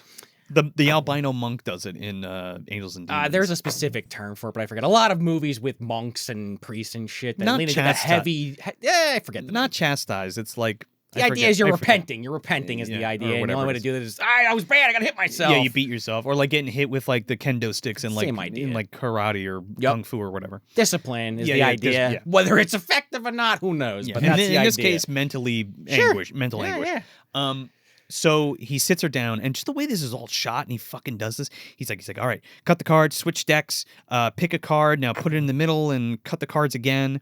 And they switch the decks, and she finds a card, takes it out, puts it next to her heart, and he's like, you got to concentrate like really, really hard, and so I can figure out what your card is. He's like, that's the only way this is gonna work. And he's like, you got to do that. And Merlin did something like this, and he's like thumbing through his cards, and he's looking for it. He pulls a card. He's like, it's red, and she goes, yeah. And then he pulls it out and he goes, is that your card? And he's like, no. And she's like, oh, well, it's kind of close. He's like, fucking, and he like freaks the fuck out. He goes ballistic. Well, she goes, yeah, or is it? And he's like, no, you gotta concentrate. Yeah. And he like loses it, and he's like, well, that's because you weren't concentrating. He like loses it on her because like, she was being funny. He's like, you led me astray, fucking blah blah blah. And he like jumps out of his fucking seat and he's like doing the cards, dude, smashing the cards on the holy table. shit, We'll do it again. It is like he's like, do it. You're gonna fucking concentrate, Peg. You're gonna do it right, and blah blah blah. And She even says, I'm scared. scares the shit out of her. I'm gonna get up and leave. Yeah, That's what I'm saying. Yeah, I would have been like that. seriously. Joe, if we were at your house and you're like, you freaked out, I'm like, Sit down. I'm driving home, Joe. And again, Cut the fucking cards. the profuse sweating begins once he fucks it up. Yeah. Because, I mean, we don't find out till later that he did fuck it up. It wasn't part of his trick. He really did fuck the trick up. He just fucked the trick up because he was nervous, Yeah. and then he's redoing it, and just again, pool of sweat covering him, the screaming, I don't the know. snapping. I don't know if he actually fucked up, and this just wasn't. That was my read. Maybe I my misunderstood. thing when you find out some things later. Sure. My thing is this is him. This is part of it. This is the ultimate gaslight. Yeah, this is the theatrics. This is the theatrics. This is theatrics. This is part of the show. to This is how you sell almost it, lose to sell her, it though. at the end because he's feeding her false information. Yeah, and he's getting her to believe. That makes more sense, actually. Literally getting her to believe in magic TM. I guess I just assumed he actually fucked it up because what a overreaction. Holy cow. But then she does believe it. But that's a tactic to scare the shit out of. It works. Well, he's selling it. There you go. That's the best word. He's selling it. Yeah. He's a showman. So he finds her card and he puts it out, and they're the same cards. Right. It's like the three of clovers. Three of clubs. Clubs, yeah. And in her head, she's like, "Oh my God, We're soulmates. We're soulmates. I've loved you, and you love me. Like this is how it's supposed. This is my happy ending because I got stuck with fucking Duke, kind of thing." Who shit the bed on real estate? And now we're just stuck out here. But there's just so many great lines here when they're doing this, and he's talking about, I ran away, and all I came home to was fucking empty houses and empty cemeteries and all this shit. There's a lot of great lines About his memory lane. Yeah, about his memory lane. I'm not going to go all into it, but this scene is just so powerful. I mean, he is incredibly great in this movie. Yeah. Like the passion, Really, just the way he nails this character. And he's like, I didn't fail. I did it, blah, blah, blah. So then she immediately goes over to him and they start kissing. And now we're fucking. Now I couldn't believe that. I'm like, I get that he said they're soulmates because of the card trick, but wow, that's all it took. It was really easy to believe, but dude. also you got to think of it like she was in love with him, and this is her chance. So she's just like, well, Duke's gone and Corky's here. Yep. I'm gonna fuck him. Sure. Yeah. I mean, that's her thought process. It actually, you're right. Well, I just something I haven't complained about in a while, so I had to at least be like, all right, movie, that's a bit much. But everything you're saying? Is it fucked up? Sense. Yeah, it's totally fucked up. The Duke, right? That's what I mean. Like to do that, but but it makes sense. It does for her character and for them to do it. It's together. not out of left field as much as I'm joking about. Yeah, Some movies, it's like, all right, I guess they were both just hot, so they're like, let's do it. Yeah. This time, I'm like, all right, maybe. But at least this fucking sex scene's a little bit more passionate, a little bit more, Than Michael Caine in the hand? There's a spark there, other than Michael Caine humping Jane Butterfield, riding her like a side of beef. Yeah. We get those Snoopies like we joked about earlier. It's not explicit, but you see them. Oh, she can get it. Under the blankets. And Margaret's got it, dude. She's got it, and I'll take it back. I mean, I won't take it back, but a grumpy old man, she can get it too. Oh, yeah. So they're like, this is great. We love each other. You're gonna leave Duke and we're gonna run away together. So Anthony Hopkins goes back to the cabin and Fats is like jealous now. And he's like, oh, so what? You in love with this broad or whatever's? He doesn't know what he wants. He just knows he's happy for the first time in God knows how long. And he's like, oh, what's up, sports fan? He's like, whatever. I want to go back to the city or whatever. It's like, I don't like that you're having sex with this woman. And what about me? You're leaving me here alone. It's also weird too, because it's like, we all know that he's doing this to himself. Yeah. It's like, and we talk about the whole self-sabotage. It's like, you go back to the city. You're the one who brought yourself out here. Right. Yeah. You did this to yourself. Yeah. You can go back to the city. You didn't have to leave the city in the first place. Well, that's the whole struggle that he's the going whole on. movie. Like everything he does in this movie, there's literally no going back. But mentally, he's like, we'll go back. We'll just go back. He needs fucking help. Yeah. And he's going nuts talking to Fats. He's like, shut up, goddammit. Like I'm leaving and we're fucking doing this. And Gangrene shows up at the door. Right. And he's been standing there for God knows how long. He watched the whole escapade just fucking happen. And he's like, Corky. He's like, what are you doing up here? He looks concerned. He's like, I don't know, kid. Something's wrong with you. He knows immediately. He's like, you're fucking Not crazy. only is he concerned for his wallet, on some level, he is actually legitimately concerned for Corky at first. And he's like, hey, old gangrene. He's like, oh, how you doing? Blah, blah, blah, blah, blah. He's doing the thing. And he's like, Corky, how long you been like this, kiddo? He's like, this is part of my new act. You just happen to walk in on it. It's part of my act. It's not real. Right as he's screaming. It's not ready yet. It's not ready. It's not ready. Oh, let me show you a little, trying to play it off. Yeah. He's like, is this why you wouldn't take the exam, Cork? You afraid somebody's gonna find out? And he's like, there's nothing wrong with me. Bullshit. He gives him the bullshit line. The bullshit line. Just like Chow Yun Fat. Bullshit! He's like, I'll take the stupid fucking exam. And like his cadence and everything is just like fucking insane here. And like Ben is like scared of this dude. And he's like so calm and collected talking to him. And he's like, what I want you to do is go see someone, okay? And I don't need you to take an exam.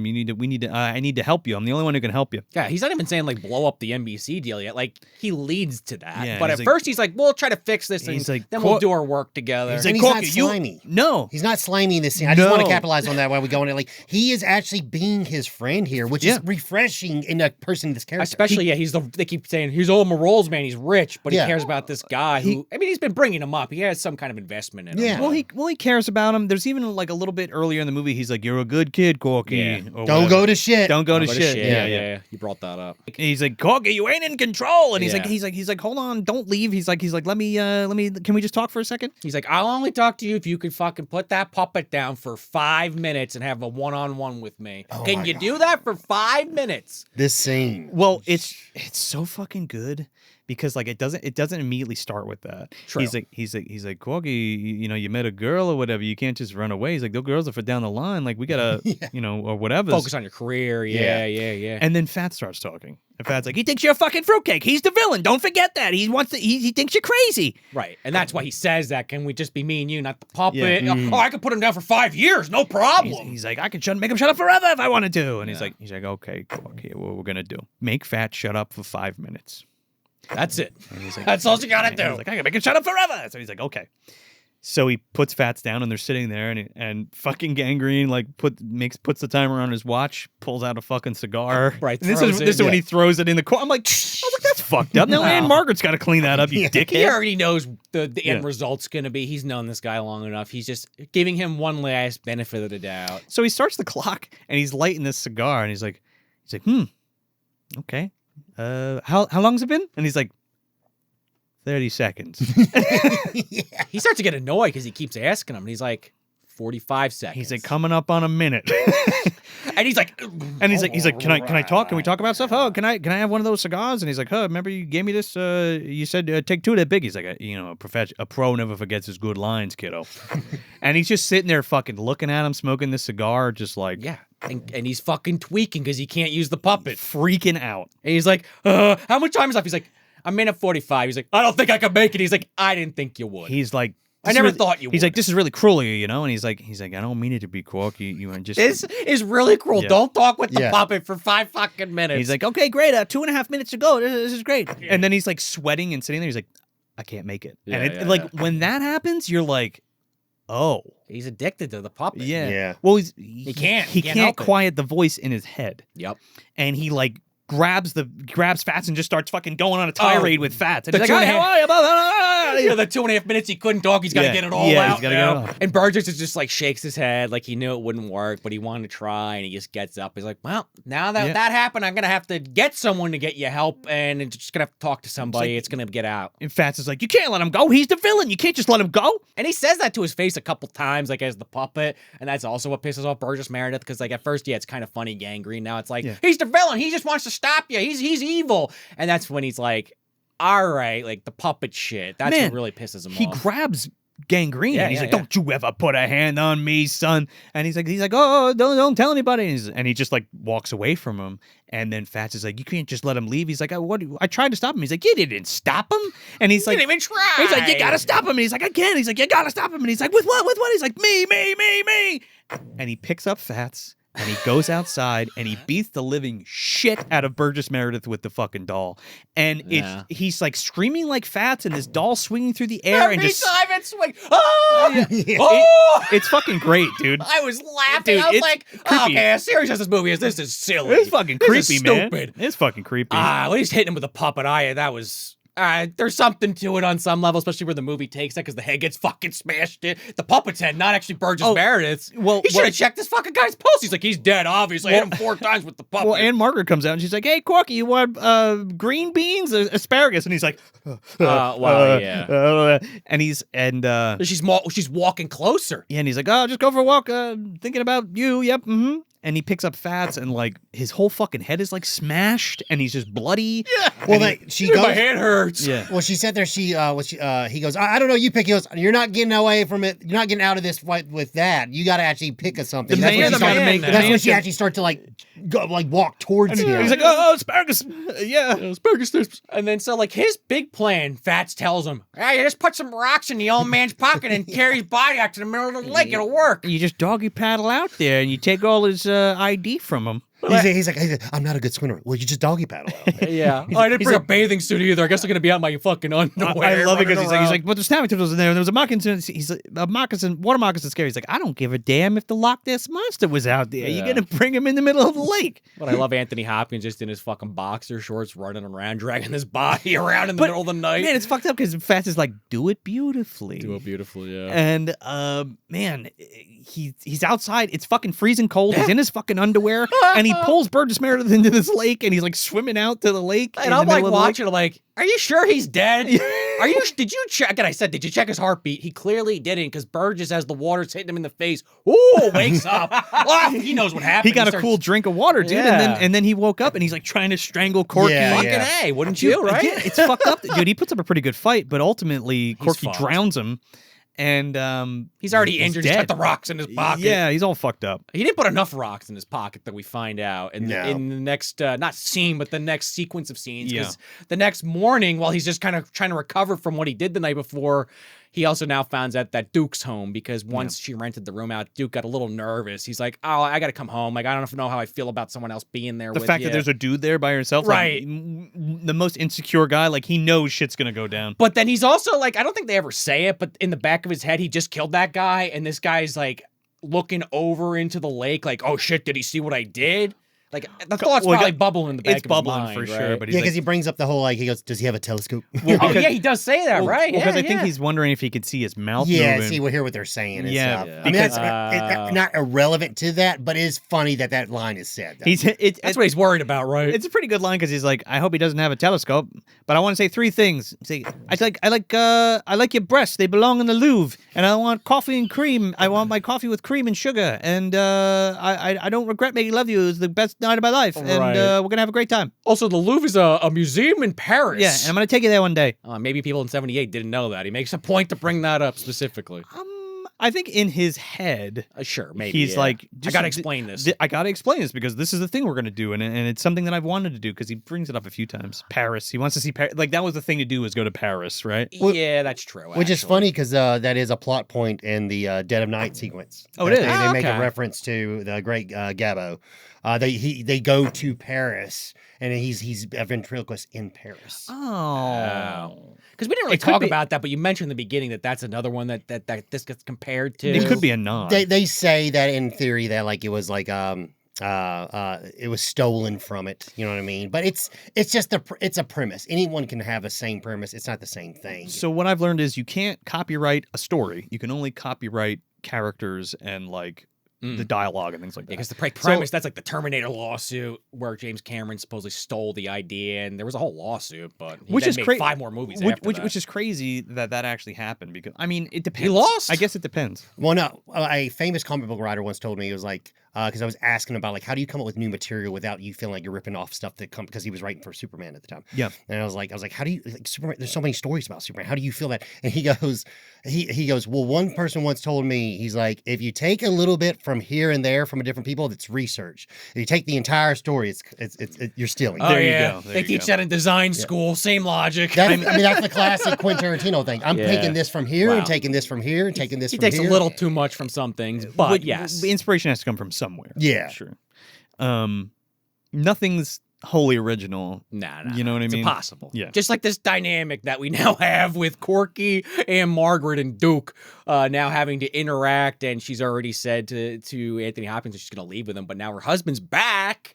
She doesn't want to just 86 this guy or leave him. She's like, well, I was with him for a while. Yeah. Let's at least like have breakfast and maybe not talk about that I'm leaving, but let's get to know each other a Well, little. she's worried that Duke is going to see how they react together. Right. So Right. yes, come in because we need to throw him off the scent that That's there's what it nothing is. going on, even though there is. Yeah, and also like, and another thing is when we get to meet Duke, I don't hate him. He's not a 100% dick. Like he's not this awful character that you're No. automatically supposed to start to hate. Just He's made some got- bad business he's got- decisions. Yeah, exactly. He's got problems for sure. Yeah, but he is just a normal Joe schmo Yeah, that like he is. maybe made a couple of, like you said, bad decisions and stuff like that. Didn't put Like- enough love into his marriage. Yeah, exactly. I mean, a lot of people can fall down that same road and not be considered like a bad person. No, 100%. And it seems like overall, like he's withdrawn because he feels like a failure. Yeah, You know yeah, what yeah. I mean? Kind And of thing. They even expand on that a little later once, I keep saying Anne Margaret. Peggy You could say Anne Margaret. kind of thinks a bit more on it once Duke's home and interacts with, her and Anthony Hopkins and the audience gets to see how they interact with each other. She starts to be like, all right, still going to leave him, but I feel bad about just ditching him. I think I kind of already said that, but they explicitly call that out, and that makes Corky nervous. There's a reason why he's nervous when we get there, but at least she's not like, all right, this guy, I had some good years with him. Yeah. Like, it wasn't all shit. Sure, Yeah. totally. Because she even says, like, the real estate, she's like, well, I kind of went in on that with him. Yeah, he was the one trying to sell the properties, but that was both our failure. He takes it on himself. Yeah, well, he even kind of admits it. He's like, there was no real estate, and like it was just a shit show from the beginning. And then, of course, they didn't make any money with the fucking house or the bed and it's in the middle of breakfast. nowhere, So yeah. like he's doing like odd jobs and doing sundries and hunting and shit like that. So that's how they're making ends meet out there. But like you guys have said already, he's also like, this guy that we went to high school with. You used to have a crush on him. Yeah. What's been going on the last few days? I mean, I will say, old-fashioned views were like, a man's not allowed in the house if I'm not home. That is a thing. I mean, with the 78, that's very common. Sure. And to be on, it's for that to be like a normal practice. I mean, he's really like, okay, why is this man in my home? Other than to sleep with my wife, But, right? but clearly, Really? clearly, there's something else wrong to where you wouldn't be able to trust your wife with somebody else around. You know, he what I mean? knows it's gone down Yeah, south. He yeah. knows the marriage is broken. So they have a conversation at the table. He brings Fats in, and they kind of like break the ice, and everything's Right. fine or whatever. Well, Fats is like fucking rude to him, of course, and is like borderline almost saying what really happened because he's mad about not leaving and going back to Manhattan. He hasn't spilled the beans yet, but he's like saying some cagey shit. Well, he's talking about he's fucking with him like what he does for a living. Nothing and too stuff. bad because And Peggy's laughing. Yeah, he's like, oh, you got a woodpecker that I can have because mine's got poison sumac or some shit like Stuff that. like There's some kind of joke. Yeah. You know, Duke goes out to board something up, and it's like pouring rain, and he comes across fucking Gangrene's car, and he's Covered like, in leaves. He's like, "There's a fucking Rolls Royce out here. Whose fucking car is this?" And then Anthony Hopkins running out. He's like, "Oh, must be old Gangrene's car. I wonder where he is. That's weird." I didn't take any time whatsoever after I murdered this man to really come up with any story. We're trying to hide the car, but fuck. All right, I guess I gotta think How of my did you feet forget here. the car? I guess he He's thought nuts. the cab driver took him. And also at one point he was like, why? Maybe, yeah. Well, like in my head, I'm like, I guess he couldn't be like, well, it's my car. Then Anne Margaret would know he shouldn't show up driving the car. So it's like that. Like, first off, you could just said, I don't know whose fucking car it is. Well, That's what he should have said. he should have Really? said it was his car. There's a lot of things he could have said. Yeah. In my head, I was like, okay, Duke's not going to be on any kind of scent, but Anne Margaret might bring it up later. You know what I mean? sure. And she could be like, you could be like, oh, I had someone drop it off. You know, or, I don't know, something like, you know. Because like he's even talking to her at one point and mentioned that it's like an older guy because she says that to Duke later when they're like looking for him. He's like, how do you know he's older? Like, did you meet him? She's like, no, I don't know. Corky mentioned it. Yeah. Which, was Well, then relevant he also lies to Duke about him He too. does later. Well, yeah, he fucking the first big lie is he goes in the house and pretends to call the fucking office and like hangs up and he's like what gives? You come out here driving your car out here. What are you doing? And he's like, what? You hitchhiked all the way to the thing because nobody drives a Rolls Royce but a Rolls man, right? Right. And He couldn't Margaret, get his car unstuck or some shit. she's like listening to the other room, and she seems like almost like she doesn't totally believe it, but she just kind of rolls with it. And you hear like the dial tone on the phone. Yeah. But he puts on a show, and no one really questions him about it. It's fucking crazy. So But then he also does mention about her specifically. I met this chick. she's gonna leave her husband, And and she's we're kinda gonna like, run away "Ooh." together. Yeah. Well, solidifying that too, like in Yeah, her yeah, brain. Yeah. But then her and Duke have an exchange in the bedroom, and he's like, you fucking Corky or whatever. You fucked him while I wasn't here. Oh, you were making it while he came and rang the doorbell. Why didn't the guy who's driving the Rolls Royce? How come you don't know who he is? Right, yeah. And he's like, his story's full of holes and all this shit. So Duke's already super suspicious of it. And she says, we didn't sleep together. But I wish I did. But I wish I did, even though they did. Yeah. even though they fucking did. Let me twist the knife, even though I don't Yeah. want to leave him on the lurch. Yeah. But let me be God, a dick at the same why time. you gotta be fucking lying piece of shit, Yeah. man? Just fucking tell him. Just be like, yep, I fucked him and goodbye. And that's it. Because she's conflicted, but yeah, right. Conflicted of what? I don't know.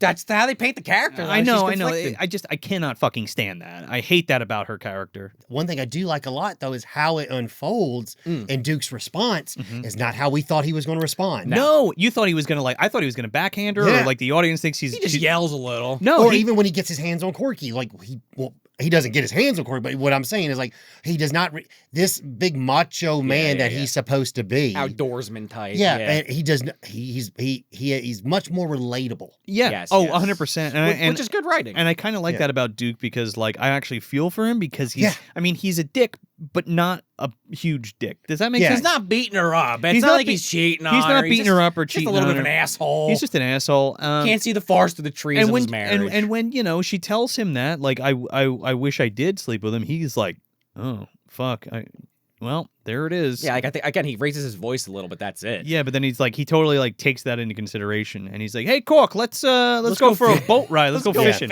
And the whole time I'm like, all right, where's the puppet? How's the puppet gonna get in the fucking boat? Sean's looking for the puppet, but He's I'm obsessed with this thing. He just murdered somebody with it. yeah, but I love Also, we didn't talk about it. He fixes the puppet's head Oh, with yeah. bandages, and he's like, "I'll just put a hat on, and no one will be able to tell." And Yeah. you really can't. Also, he also kind of won Duke over with the puppet, With so the- he kind of got Yeah. him off the scent for a For a little period. Then he while, also puts the puppet in the window, creepily watching them. It makes it look like. well, that was from when he dragged Gangrene. oh, is that into what it the thing, was? yeah. Either way, it's creepy. Oh, it's totally creepy. They go out on this boat now, though. Yeah, they go on the boat and he's like, Cork. He's like, what do you think? I slept with Peg? You take me. Oh, you caught me. I guess you caught me. Like, she wasn't supposed to tell. And he's like, no, shut up, Cork. He's like, she told me something, but she didn't tell me that. She said she wished she did, and that fucked me up. And yeah, I don't know what I'm losing her, Corky. Yeah. What do I do? Right. And I'm not laughing at He's that. like confiding in him rather than like Yeah, right. going to like hurt him or Because now he anything. almost like believes him, but I'm laughing at what happens next because then he catches something on the fishing line and he's like, "Oh, it's a big one." He's reeling it in. And Anthony Hopkins thinks it's fucking Burgess Meredith. Yeah, and Yeah. he fucking He's got the oar out ready to he clonk picks him. up. He's gonna fucking kill Duke with the oar. Oh, that's a big one. He's like pulling the fishing line up.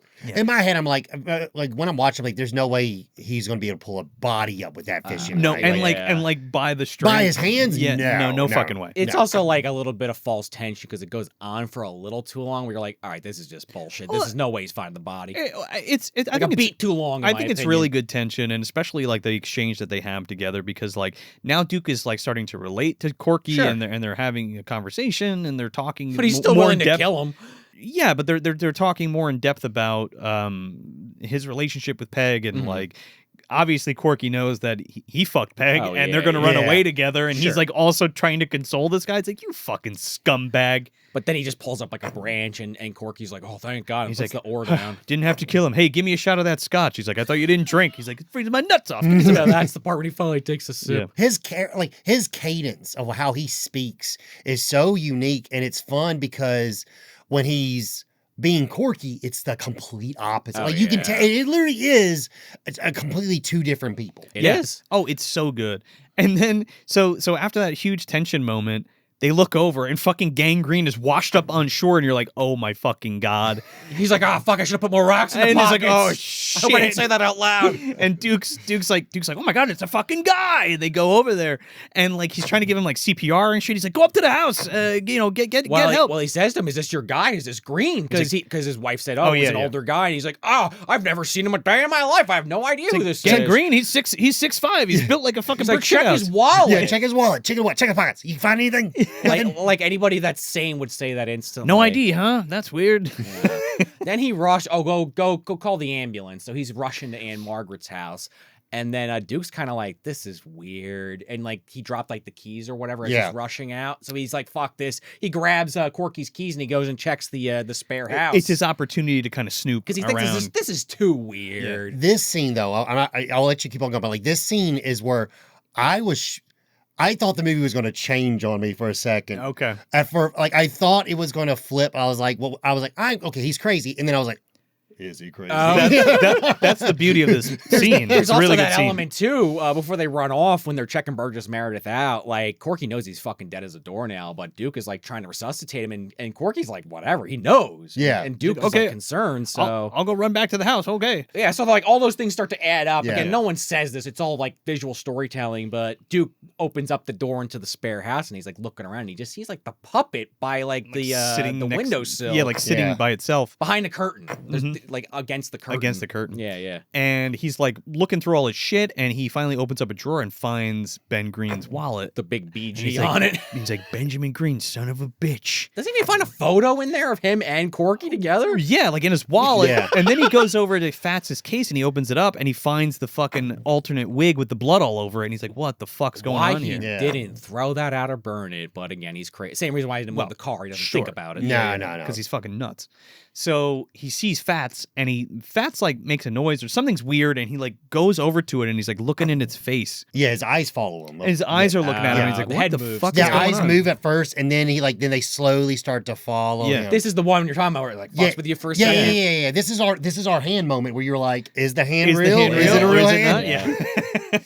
And Duke goes over to him and he's looking in his face and he gets real close to him, and all of a sudden everything's like dead quiet, and you hear the fucking shick of the fucking stiletto, and he just stabs him, like Fats stabs him in the stomach with it, and he stabs him like fucking 6 times. Well, you get the close up on the hand. It's like a 1 second shot, but it's like his hand, Anthony Hopkins' hand holding the. It's such a quick shot. Yeah. And then stabs the It's shit the, out it's of the him. giallo shot. Yeah, you it know, is, the it shine is. of the blade. Yeah. And like he just falls over with the fucking puppet, and it's great because after Fats has taken over, he pulls the curtain and he's like, and he's just like full of sweat. Yeah. He's like freaking the fuck out. He's like, what do we do? What do we do? Well, that part kind of confused me because, like, he just beat the shit out of Burgess Meredith, put rocks in his pocket, choked him to death in the water, fucking buried him or whatever. I think now he's acting like the puppet's in control. Like, I can't believe what just happened. What just happened? It's like, well, all right, I'm kind of lost here. I thought he was in control. I don't really get that. I think he's becoming more unhinged. Okay, So Fats is able to take over. Plus, this was a planned, methodical thing. And well, they both were, but this is a little bit more planned. Gangrene was spur of the moment. Yeah. I mean, he still went out there and beat the shit out And of I him. think I think this is a ramp up because we get another scene, and I'll talk about it when we get there. But we get another scene that feels like puts a nice period to what my thought process is. Sure. I can see what you're saying, though. It took me out of it a little because I was like, why is he so shocked? But I even said it earlier that the puppet's kind of replacing his personality, kind of taking pieces from here, taking over more of his personality. It was premeditated, and I feel like he was anticipating him to come in there and wait for him. That's why he's behind the curtain, right? Yeah. But what I'm saying is, rather than just spur of the moment grabbing Fats and running out and smashing some dude in the head with it. That's a good point, You know what I actually. mean? Because that was out of fear. This is out of like, I need to keep this quiet. Sure. Yeah, because he yells at him. He's like, when he kills his agent, he yells at him, "Stop the postman!" Yeah, stop the postman. Oh, that's his nickname, Yeah. right? The postman. Because he always delivers. He ain't delivering shit now. yeah. But yeah, like we're just talking about, he's like freaking out because now it's like, oh, now he's killed 2 people. Yeah. And the puppet's basically like, well, this is all your fault. We just went back to Manhattan. This is fucking great because More or less. Because Fats is like, because Anthony Hopkins is like, he's like, oh, I'm gonna fucking vomit. He's like, don't vomit, schmucko. He's like, clean the blood off my face so you don't vomit. And he This does what we're- instantly. This is what we're gonna do. You're gonna take the canvas out of my bag, wrap up these 2 schmucks, and throw them in the fucking river with the big big rock, okay? Use more rocks this time. Yeah. More big rocks in the pockets. Dump him in the lake. And he does. But it's off screen. Yeah. Yeah. But this is also after, like you said, he did this off screen, throwing these guys in the lake is for, I guess he used the boat this time. And Margaret comes out and was like, this is where she says, I'm going to leave Duke, like I said, but I need to speak to him first. I don't want to just leave him. We've had some good times. Yeah. Where is he? He said he went hunting. He told me to leave before he came back. Are you ready to go? Let's go. Yeah, like he didn't even say I explained it to him. He's just like, yeah, you could leave. Let's not start any problems. So he gets the girl. Well, but she doesn't want to leave. But he without fucked saying it that. up because she has more pride than that, and she wants to leave Duke with his dignity. She's a piece of shit, but she's not a total piece of shit. And she's like, look, I had a lot. This is what you were talking about before. We had a lot of years together. We went from the top and we went down together. And it's not his fault. It's not my fault. It's our fault that we did it together. Right, but time to move on. And it's just my time. But I want to tell him in person. But again, because Anthony Hopkins' character hadn't seen Psycho, he didn't know to drive the Rolls Royce into the water or any of that shit. So he just fucked his whole situation up. But he's gonna fix it. He's gonna somehow fix it. He's gonna try to. So she goes to pack and he goes to pack, and now we have this whole interaction with Fats, and he's like, well, I'm getting ready to leave, and there's nothing you could do about it. There's going to be 2 on the honeymoon. He's like, what do you mean there's going to be 2 on the honeymoon? Oh, and this is where he actually says, I could just spill the beans. Yeah. That's what I'm thinking of from earlier. Yeah. He's like, oh, you're not going to take me witches or whatever. He's like, you're going to leave me in the case. And he's like, I'll tell. And he's like, what do you tell? He's like, I'll tell him everything. He's like, one night when you're out on stage, I'm just going to tell him there's a bunch of bodies in the lake up here. Well, that's his subconscious speaking at that point. Like, he's clearly guilty or feels guilty about it. Just Fats is the only way to convey that to himself almost. Yeah, and he's like, I'm a solo act now. Like, fuck you, and that's not going to happen or whatever. Yeah. So it's a lot of contemplation, and then we get this passage of time through nightfall between the both of them. Like, he's contemplating, she's contemplating, and Peggy goes to see Corky in the cabin because Duke isn't home yet. She's like, I don't want to drink. It's been a while. I don't want to drink by myself. Also, random J&B spotted here. Oh. I think we had J&B in the hand and the brood as well. She brings the 2 glasses over, and she's like you said, that she doesn't want to drink alone. Like, what the fuck's taking Duke so long? He can't hunt when it's dark out. I hope he's okay. No. And he's like, let's just go. Fuck it. And she's like, I already made up my mind. Like, I have to do this. So then he pulls Fats out. And Fats is like, he's being funny with her and like singing to her or whatever. Well, this is where the self-sabotage that we've been talking about a few times now really comes out to bite him in the ass. Yeah. And also guilt in the back of his head. Exactly. And also, if you notice, Fats is dressed exactly like him. Yeah, he's got the same sweater and everything. I had to laugh at that one. So now it's becoming one. That's what I was leaning to earlier. That's why this is like it's the ramp up to finally like hitting like the final stage of like complete insanity. Not being able to separate the two. Exactly. And Or that control. has to be on purpose. Or control. 100%. Oh yeah, no, Yeah, it's definitely purposeful. So Fats is talking and he's like, oh, you like magic tricks, huh? He's like, oh, why don't you do that card trick like you do? When he's trying to fuck a bimbo, he does that card trick. He pretends their minds are melded together and that they're soulmates. And then he's like, almost like what's his face from Fan of the Paradise when he gets told, "Is everybody here innocent?" Yeah. And he's like, It's like that kind of reaction from Anthony Hopkins. Even though he's like doing it with makes him think their minds are touched. And Anthony Hopkins is like sweating off screen, and then Anne Margaret's just like, "Oh shit, what did I do?" Right, he just told on himself. And she fucking gets up and she's like just completely heartbroken because like it's all bullshit. Everything up to this point is all bullshit. It's also very weird too because like his character, Anthony Hopkins' character, is like so like it's so weird that like because she was the pretty girl in school and stuff like that. It's like it's so weird how he's acting. He was still able to like win her over because. Even when like the normal nice scenes, he still feels slightly crazy in every scene. Very obsessive, unsettling, like to the point that's where why I like can see I'm Nicholson being considered for this. I'm just surprised that she's not sitting there and like I don't want to be left alone with this man. No, but somehow he's still able to like. I'm guessing the fact that she knew him for so long, and I'm assuming there had to be some point where he wasn't always like this. This is probably a ramp up of like just life events, and this is how he's using his like. some way to fight through the trauma that cope. he has. To cope. Yeah, there's a good word. Yeah. But again, he's dealt with loss multiple times, especially with the Merlin Jr. thing. And his I think family. They had a funeral scene, like you said. That might have sent him over the edge completely, And she hasn't spent that much time with this guy to a point where like the dummy's not around. She's only like it's only very been, like, small, a few days or a week maybe at the most. But very small time together in little chunks because they had to like kind of stay apart, But in my head is like, what do you think that long game would have looked like? Do you really think you would have been like be able to maintain this? No, he would have ended up.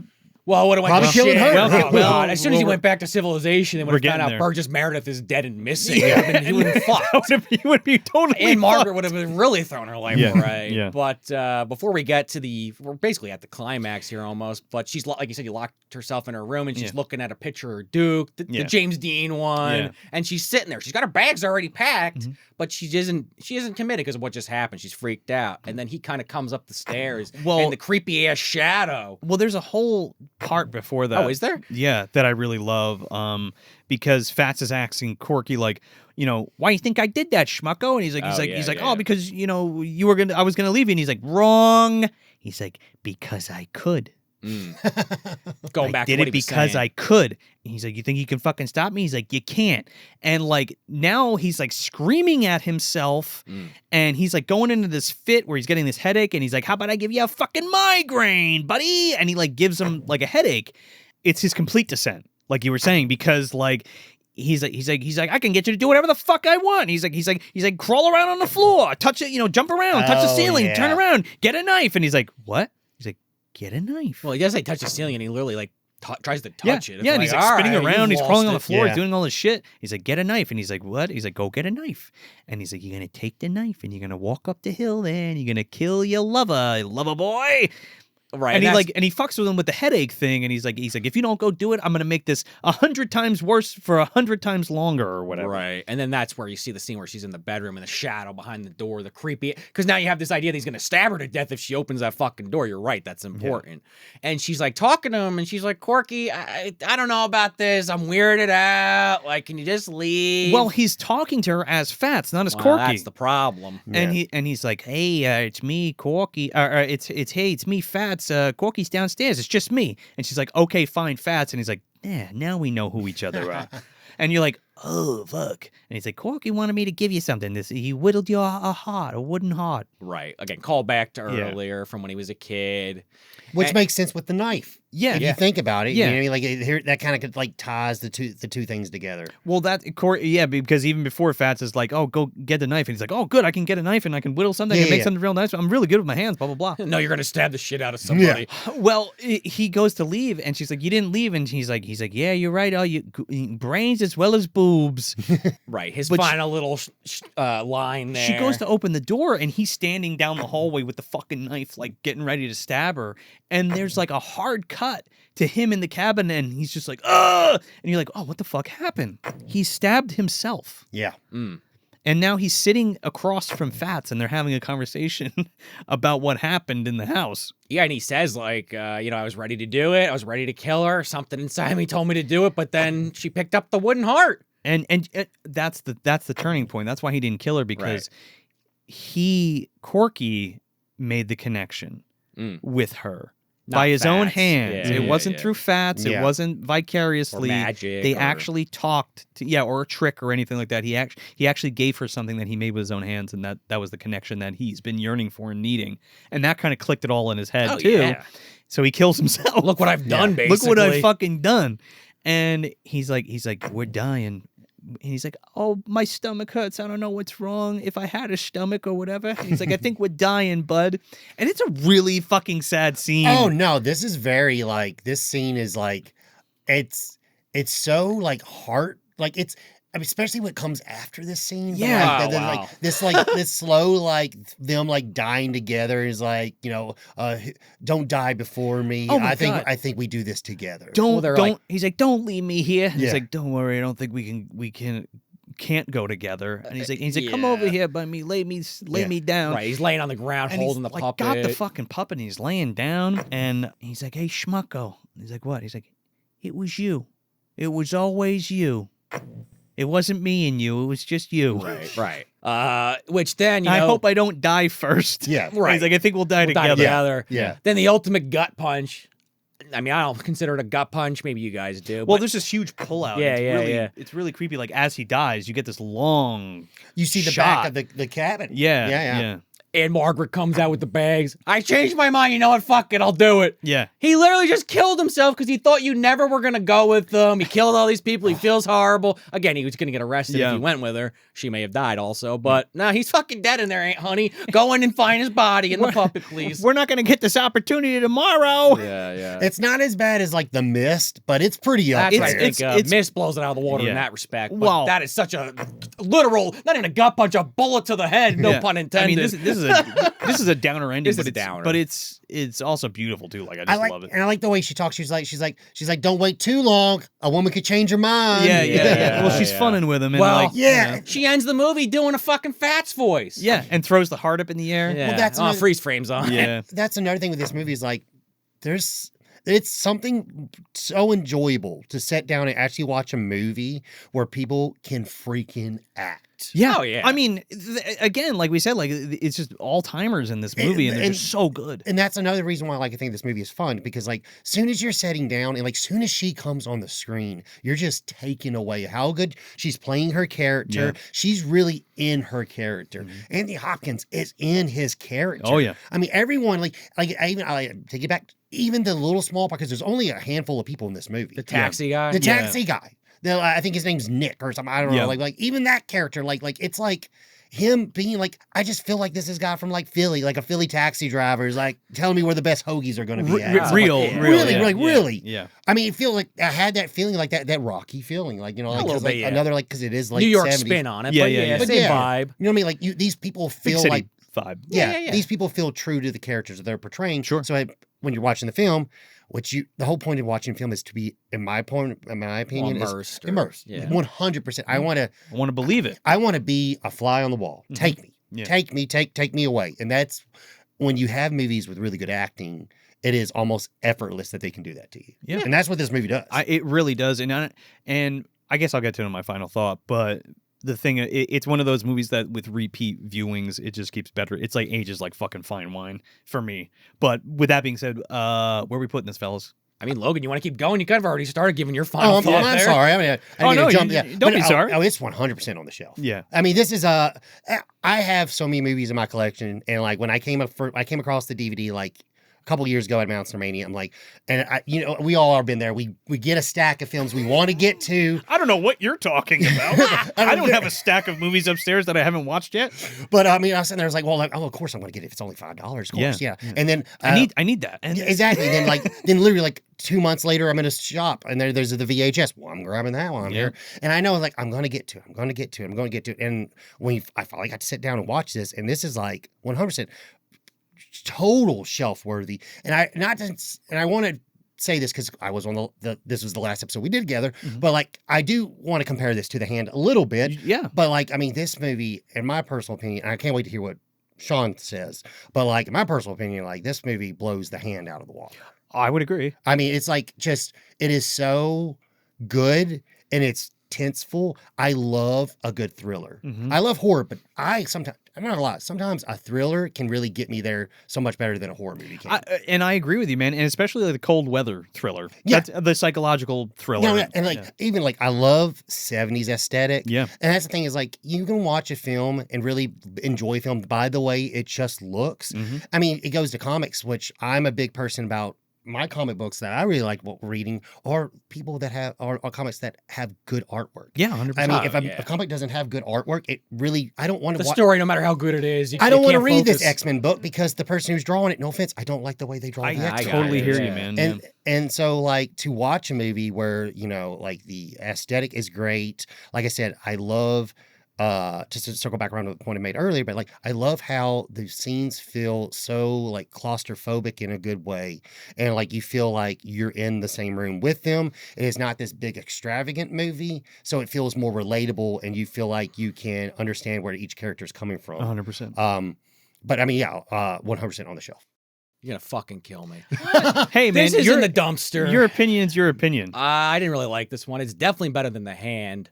I don't know. There's nothing majorly wrong with this. It just didn't really click with me. I think Anthony Hopkins is like putting on like an all-timer performance.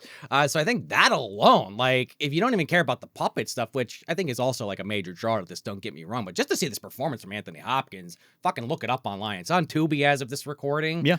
And if you really like what you heard or what we've been saying, you get, I don't know if there's a Blu-ray or not. Dark Sky put out the Blu-ray too. Oh, they did. Okay. So you have your options, Yeah. but I don't know, man. Puppet shit. I don't know. I like the idea. I always like the idea, but sometimes they land for me, sometimes they don't. I mean, go back into the catalog of this show. This was grounded, so I was this curious. Was very grounded. I was curious to see how you felt and about it's that. not even a case of like I was expecting something else. I Yeah. knew going into it, this is psychological. It's not like the puppet's real. I mean, there's a couple moments we talked about in the movie where they want you to think that, but they let you know it's Anthony Hopkins just kind of losing it early on. So from that perspective, I think it's very well done. It's just, I don't know, just didn't totally click for me. Like, I don't really have anything major that I could say about it. I think sometimes the puppet voice got to me a little, but that's what puppets sound like, Sean. Yeah. True, and true. sometimes I'm like, all right, I get the joke is that he feels more comfortable talking with the puppet, but all right, after the first couple jokes, can you put the fucking puppet away? If I'm the other person in the conversation. I know that's not how movies work. Yeah. Plot needs to happen, but I put my own mental like reality into the movie. I can't help it, but it's a fun time. It's just not a Sean O'Rourke fun time per se. Definitely a slow burn, and sometimes I feel like those either work really well for me or sometimes they don't. It wasn't like I was getting mad checking my watch or anything, but this is a very methodical movie. You kind of have to wait for each beat. You're not really anticipating as much as you might with some other films. That's not a negative. It's at very all. deliberate. Very deliberate. Which I think is going to work for a lot of people. But for me, I don't know. Maybe, like you said, on a reviewing, this might jump up a little for me. Get a few more stars on the old rating, but just didn't click. Yeah. The magic wasn't there for me this time. This is totally on the shelf for me.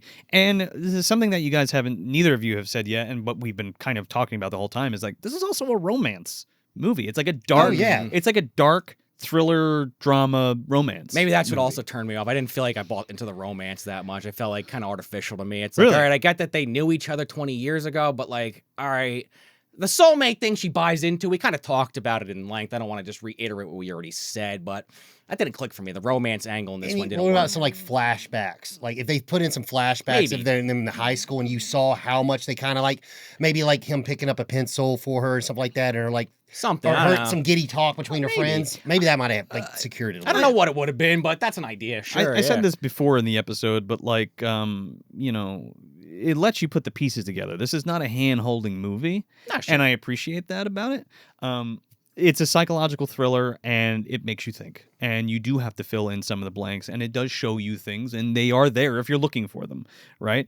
It shows you Corky's past, and you can kind of put that all together. It shows you his relationship with Peg, which we also broke down in this, where, he's obsessed with her and has been forever. Maybe she isn't, but she just she bet on the wrong horse, basically, is her story arc, right? Well, that's how they get together, right? That's a good way of putting it, yeah. Yeah, so, and now he's a famous guy, which is, I think, something that people might not realize or consider. Like, Logan kept bringing that up, where, like, he's famous. Oh, he's yeah. like, he's huge. He's like movie star status, this guy. And nobody knows he's crazy. Again, the rest of the movie happens because of that. My point is that's another reason for her to be in love with him, or okay. like gravitate towards him. But yeah, I mean, I just want to echo kind of what Logan and Sean said. Just like, the way this is shot, the aesthetic of the whole movie, I love a good 70s city movie like we were talking about, or like takes place in the city, but like even in the cabin portions of this and stuff like that, like I want to be there. I want, this is the time of year, man. It's fucking cold outside, it's snowy out, or it's just like cold or frigid, and you cozy up with this under a blanket, and it's just that cozy psychological thriller. And again, like, I love the blood and gore as much as everybody else, but it's nice to see a film that takes its time and lets you get to know the characters more. And there's a lot of character development and a journey that we go on with them that isn't necessarily, like, it's not extravagant, but it's personal. And you connect with the characters better in that way, in my opinion, because like Logan had said, like, I can relate to Corky in certain things. I can relate to Duke in certain things. I can even relate to Anne Margaret in certain things, and even Gangrene to some extent. Nobody's necessarily out to hurt anyone in this movie either. there's no Fats is. Well, my point is there's no malicious intent generally from anybody. Everybody's kind of worried about each other and how their lives affect each other rather than like, fuck him, we're going to kill him and fuck you or whatever. Right. It's almost like a series of like, not to say A series of unfortunate events. really, if you think about it, it's just like, It's a tragedy. And you're like, oh, shit. It's those scenes where you're like, why'd you do that? It's definitely a tragedy, without a doubt. Yeah. I would agree And like there, not yeah. having, it's not necessarily anybody's fault why all of this shit is happening. It's just the fucking hand you get dealt. Yeah. You know? I mean, him murdering people. I mean, he's covering it up. He's not because he. Yeah, I know, but he doesn't choose to be crazy. He doesn't choose to have fucking schizophrenia. I got it. Yeah. You know, and that's not his fault. I mean, it's his fault that he doesn't seek help, but he's also afraid, and it's a whole thing, and that's what sends him down the rabbit hole. It's like you said, even though we talked about maybe him killing that one guy might have been premeditated, he's already in too deep, but that wasn't what he went out to do. Right? Yeah, I see what you're saying. and it's a great film that it looks at mental health issues, which is something that we weren't really doing at the time, and we talked about that on the Brood episode as well, and the hand, yeah. and especially the ending with Michael Caine strapped up to that device. Yeah, and like that one, so everybody's kind of shitty in the hand, whereas like the flip side of that is magic, and everybody is unfortunately tethered to some horribleness. They all have their own flaws. They all have their own flaws, but they're not intentionally pieces of shit. Exactly. You Yes. know? Yes. Yeah. That's perfect. They're not out to hurt people. No. Like Corky doesn't want to hurt people. Mm-mm. You know what I mean? I love it so much. If you haven't seen this movie, definitely give it a spin. Understand what you're getting into. This is not a killer doll movie. This is a descent into madness and how this guy deals with it, and it deals with themes of like being scared to go out on your own and or like being scared to be yourself, and being scared to take chances, or being scared to live your life kind of to the fullest extent. And they do that in a number of different ways with different characters, which I really like. It's just awesome. Give it a shot. Like Sean said, it's on Tubi. If you really like it, grab that. I can't recommend the disc enough. There's a bunch of special features and shit. And I have the DVD, but there is a Blu-ray update, so you can grab the Blu-ray too. So. All right. Well, now that we're done talking, it is our anniversary, you guys. It is our anniversry. Yeah. Did we record on the same day last year? I will for this video. I will say yes. I was gonna say definitely not. It was in January. Would have been out by It was in now. January. It was in January. Yeah. But I made a trip to Tennessee over the holiday break, and I brought back some special goodies. Oh, what do you got? Goodies in there? I brought some Diet Cherry Sundrops for us. Diet Cherry to Sundrops? Show that to toast. the camera, Logan. Oh. Diet Cherry Sundrop. You can find it in Tennessee. You can find Sundrop Cherry everywhere, Sundrop. but not the Diet Cherry. And the Diet Cherry's special because I am a Tennessee native, as I talk about a lot on my show. I love Tennessee. This is. I want to see what Sean thinks if this is going to be on the shelf too. But He is a connoisseur of diet soda. I will say, Wow. I This do mostly is- drink it. That's fair. this will probably be one of the best tastings. This is the nectar of the gods. my Oh, friends. the nectar of the gods of sodas? Yeah, At only wow. 5 calories. Never seen a diet soda with calories. So here we go. First for everything. And the reason why the diet is it is crisper than the original. A crispy diet soda. Here we go. Oh, you guys fucked up. You didn't smell it first. It doesn't taste hot one bit. It just tastes like high C that's been carbonated. It tastes like lemon cherry, and very it's really It good. is so good. It I is got so really good. that good. lemon flavor, It does, yeah. It definitely doesn't taste like diet soda at all. No, and that's the thing is like that you get the nice more crispness of it. You don't taste like the aspartame. That's like it's not the fun just because it's diet, but the diet flavor that you're getting here is like the original doesn't taste like it's too syrupy. But yeah, I thought I'd bring that because I always. I've told you about. Well, I was hunting for it when we were in South Carolina. Yes, together. when we were shooting Bloody Bones. Yeah. I was looking at my Piggly Wigglies in the Kroger's. Couldn't find it. Yeah. I could find diet one, but I couldn't find the diet cherry. Was a good choice. Well, cheers to you. Cheers, cheers. Cheers Cheers to to magic. Cheers to our friendship. Cheers to Tony Hopkins. Absolutely delicious. But Logan, one more time, tell us where everybody can find Video Villa podcast and all your other stuff that you got cooking. Yeah, you can look us up anywhere on social media. Video Villa Entertainment, anywhere on social media. We have a website, videovillaentertainment.com.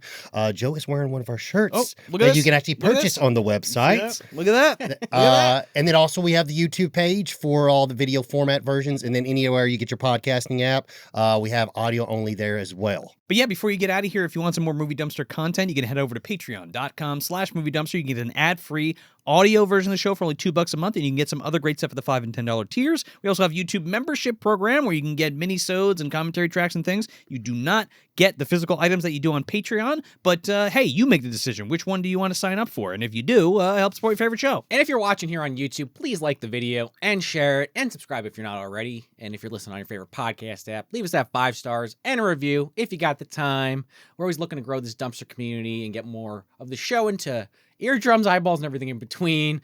Grow this little community we got going here at the dumpster. We really do appreciate it. Yeah, man, those reviews help more than anything. Please leave those reviews, like, subscribe, do the whole thing, hit that hype button.